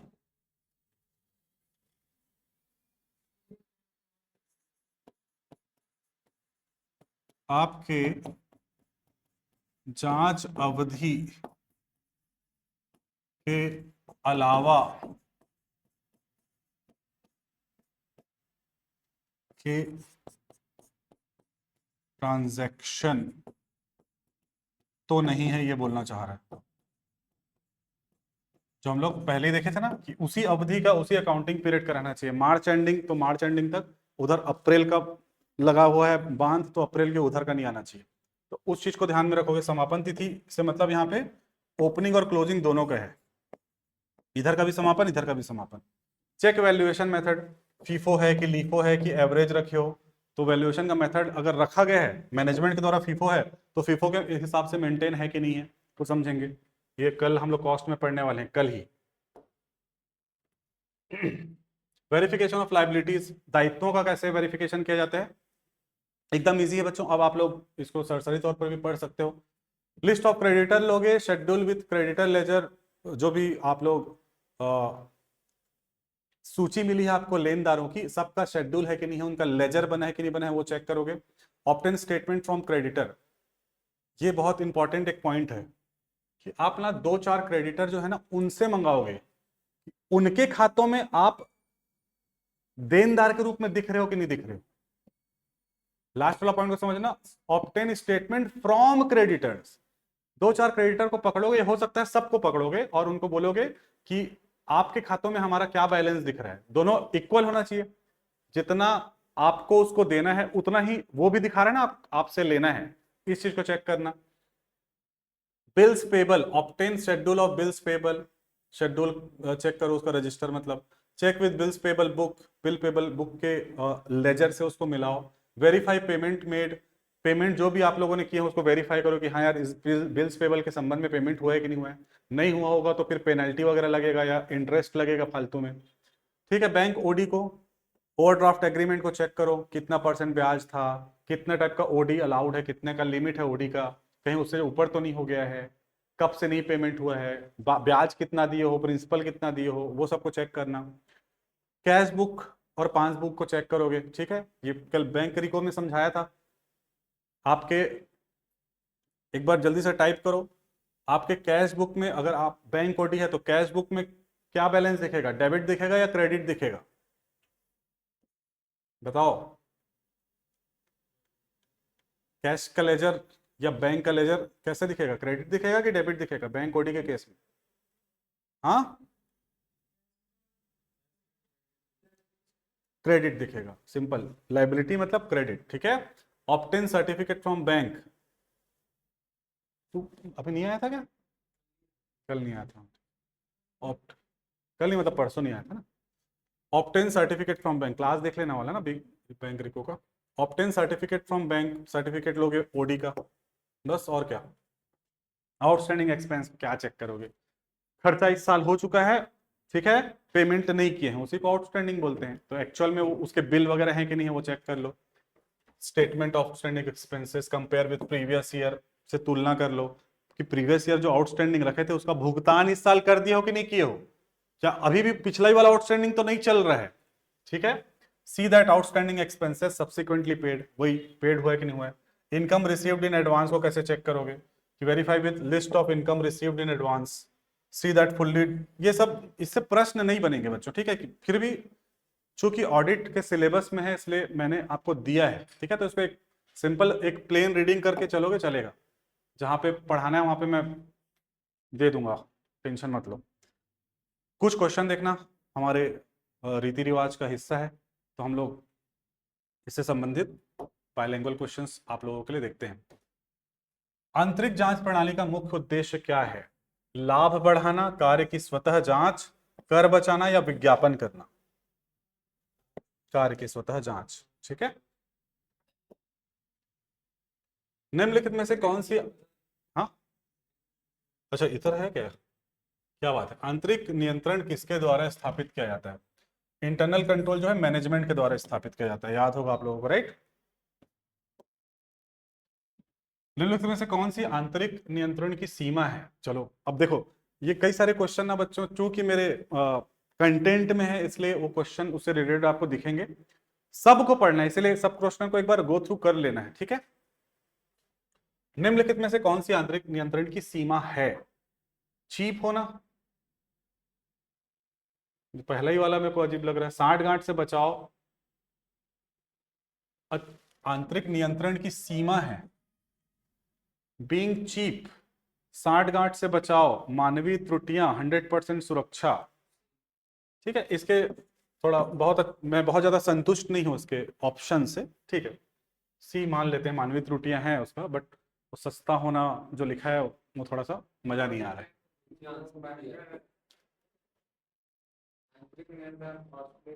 है ना, कॉस्टली रहता है वो, गलत दिया है तो दिख गया सामने में, मार दो गोली। वाउचर क्या है, ये अच्छा प्रश्न है। क्या लिखा है, ऑडिटर्स रिपोर्ट है क्या, डॉक्यूमेंट्री एविडेंस ऑफ ट्रांजेक्शन है क्या, बिल्कुल। बैंक विवरण नहीं, लाभ हानि खाता नहीं, तो ये एक अच्छा क्वेश्चन है, सरल है लेकिन आवश्यक क्वेश्चन। वाउचिंग को लेखा परीक्षा की क्या कहा जाता है, what is vouching called in auditing, रीढ़, सजावट, अंत, शुरुआत। बाप रे, बैकबोन बोलते हैं। चलो ये हमारे टेक्स्ट में नहीं आया था लेकिन क्वेश्चन आंसर में आया है तो यहां से याद रखेंगे आप कि बैकबोन है भैया, रीढ़ है, एक्चुअल में रीढ़ है ना, मैं तो बता दिया था ना, टिका हुआ है ना इसी पे पूरा audit. What is the meaning of verification, proving the truth, profit calculation, tax determination, advertisement. तो पहला वाला ठीक लग रहा है, प्रूविंग द ट्रुथ। ठीक है, वहां पर वेरीफाइंग द ट्रुथ भी लिखा हो सकता था, proving the truth is not also bad. 7वां प्रकार नंबर का क्वेश्चन बोलता है स्थायी परिसंपत्तियों का मूल्यांकन किस आधार पर किया जाता है। तो टेबल को याद करो, बाजार मूल्य पे करते हैं कि कॉस्ट प्लस डेप्रिसिएशन पे, करेक्ट है ना, उसमें करते हैं। निम्नलिखित में कौन सा प्रशासनिक नियंत्रण का उदाहरण है, अच्छा क्वेश्चन है। Accounting policies, decision making process, double entry, balance sheet. Decision making process, इसमें भी जो ऑप्शंस है बहुत सेटिस्फैक्ट्री नहीं है, बाकी ठीक है, सही है, कोई गलत नहीं है। फ्री होल्ड प्रॉपर्टी को कैसे हम लोग चेक करते हैं, टाइटल डीड से करते हैं, करेक्ट। इसमें पट्टा विलेख वगैरह देखने की जरूरत नहीं है। हाथ में रोकड़ का सत्यापन किस प्रकार, एकदम गणना करके, ए नंबर। आंतरिक जांच प्रणाली किस प्रकार के उद्यमों के लिए उपयुक्त है, छोटे बड़े सभी। तो internal check system is suitable for which type of, बड़े है ना, इसमें इंटरनल चेक, पब्लिक कंट्रोल भी कर लो, इंटरनल कंट्रोल भी बड़े उद्यमों के लिए उपयुक्त है। चालू परिसंपत्तियों का मूल्यांकन कैसे किया जाता है, तो लागत या बाजार मूल्य जो भी अधिक हो, लागत या बाजार मूल्य जो भी कम हो, ठीक है, ये वाला विच एवर इज लोअर। कौन से अकाउंटिंग स्टैंडर्ड को मेंशन किया था मैं यहाँ पर, AS2 को, ठीक है। कैसे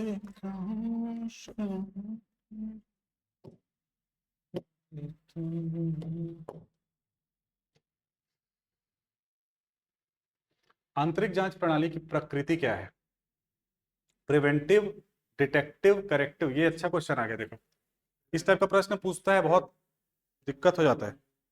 जांच का प्रिवेंटिव था और कंट्रोल का और इंटरनल ऑडिट का डिटेक्टिव था, और इंटरनल कंट्रोल का प्रिवेंटिव और डिटेक्टिव दोनों था, ठीक है। तो प्रिवेंटिव आ गया यहाँ पे आंसर। दिखाई कम देता है ये बच्चों को। अच्छा क्वेश्चन है जोड़ी मिलाओ का।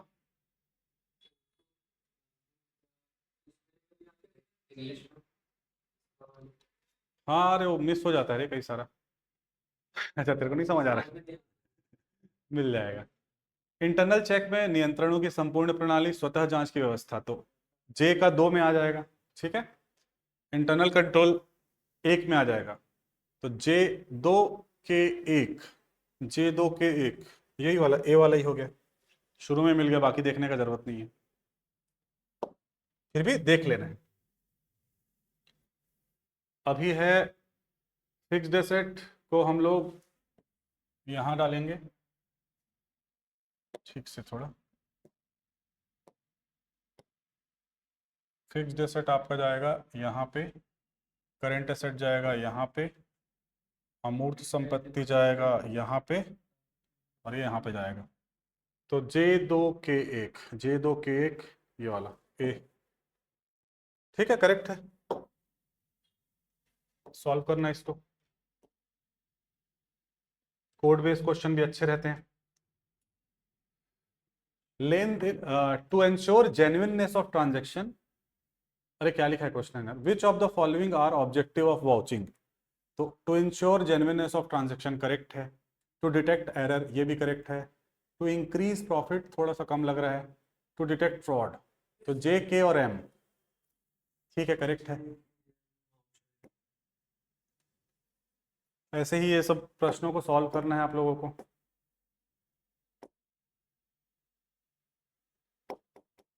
लास्ट देखते हैं असर्शन रीजनिंग का। सत्यापन यानी कि verification, in verification physical existence of asset is checked, बिल्कुल सही बोल रहा है। Documentary checking done does not confirm the existence of asset, एकदम सही है ये, क्योंकि यहाँ पे फिजिकल वेरिफिकेशन किया जाता है, ठीक है। तो सही लिखा है कि केवल डॉक्यूमेंट में बस चेक कर लेना,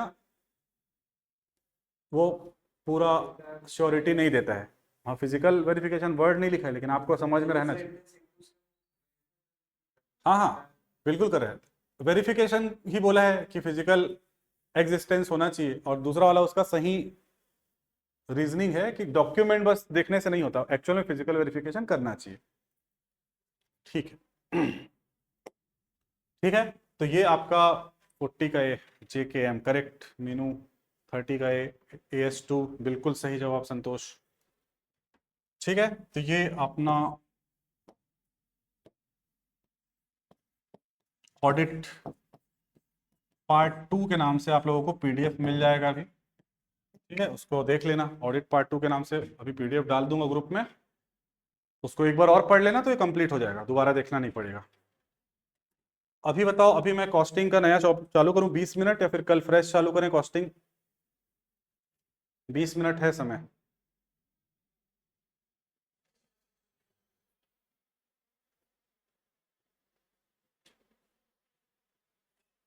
डर ये रहता है कि मैं 2 पीडीएफ ऑलरेडी लोड कर चुका हूं, तीसरा करूंगा तो क्रैश मत हो जाए। Yes sir, yes sir. चलो एक बार ट्राई करता हूं, इसको लोड हो जाए तो।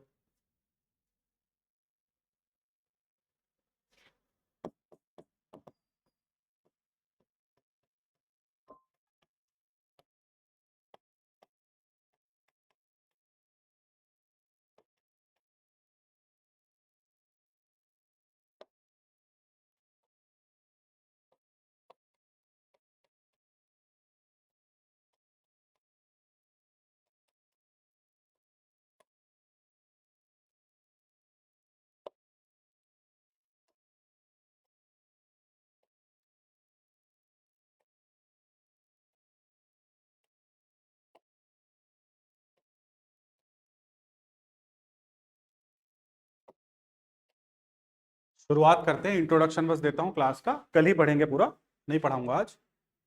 125 पेज का है, 70 पेज का अभी पढ़ा हम लोगों ने। कल सर, कल सर, अरे बाप रे, कल कल कल। ठीक है, कल ही करते हैं। ठीक है चलो कल करते हैं बेटा, कल कल कल कल कल, ठीक है। यस सर भी आया है, लेकिन कल की संख्या ज्यादा है। हाँ नहीं, 2-3 पेज ही पढ़ा रहा था अभी। ठीक है, कल हम लोग देखेंगे बस, कल ही पढ़ाऊंगा बेटा, अभी देख लो। कल हम लोग पढ़ने वाले हैं मटेरियल कॉस्टिंग। ठीक है, बहुत इंपॉर्टेंट है, कॉस्टिंग का सबसे ज्यादा प्रश्न यहीं से आएगा। सर प्रैक्टिस शीट प्रोवाइड कराइए कैलकुलेटिव वाले, प्रैक्टिस शीट प्रोवाइड करवाइए कैलकुलेटिव वाले। कैलकुलेट प्रैक्टिकल में कराएंगे ना बेटा, थ्योरी में क्वेश्चन दूंगा बस मैं, और प्रैक्टिकल में भी मैं क्वेश्चन ही दूंगा, ऑब्जेक्टिव टाइप क्वेश्चन दूंगा, बैठ के अपना सॉल्व करो, बहुत सारे क्वेश्चन दूंगा, आंसर की दे दूंगा, बिना उसको देखे सॉल्व करो, मेन वही है। ठीक है, क्वेश्चन हम करवाएंगे जब जब आपको क्वेश्चन की आवश्यकता रहेगी, करवाएंगे, टेंशन नहीं लो। प्रैक्टिस शीट आपको, ठीक है। इसमें क्या क्या पढ़ने वाले हैं? Direct and indirect material, valuation of material और principle of valuation of material. Sir बस इतना सा चीज, हाँ इतना ही आपके सिलेबस में, ठीक है। बट टेंशन मत लो, जो भी इनके आसपास के जितने भी टॉपिक हैं सब कराऊंगा, ठीक है। कल की क्लास में हम लोग इसको देखेंगे, from the definition of general meaning क्या होता है मटेरियल का, उसका लागत लेखांकन में क्या मतलब है, से लेके सब कुछ इसका हम लोग कल बाइफरकेट करेंगे बच्चों। तो आज की क्लास को यहीं पे समाप्त करता हूं, मिलेंगे हम लोग कल कॉस्टिंग के साथ, ठीक है। सर ऑडिटिंग की पार्ट 1 का पीडीएफ व्हाट्सएप में फिर से सेंड कर देंगे, बिल्कुल बाद में ऐड हुए, कोई बात नहीं पल्लवी, मैं वापस से भेज दूंगा, ठीक है, मैं वापस से भेज दूंगा। पार्ट 1 पार्ट 2 आज दोनों डाल देंगे, ठीक है। बाकी एप्लीकेशन में भी रहता है पीडीएफ, है ना। मैं कोशिश करूंगा कि हर क्लास का आपको वाइट बैकग्राउंड वाला दे दूं, एक आध में चूक होगा तो आप लोग थोड़ा संभाल लेना, वो क्लास वाले से काम चला लेना, ठीक है। ये याद दिला देना मेरे को, तो मेरे को समय रहते मैं दे दूंगा। Okay okay, bye bye, take care, good night.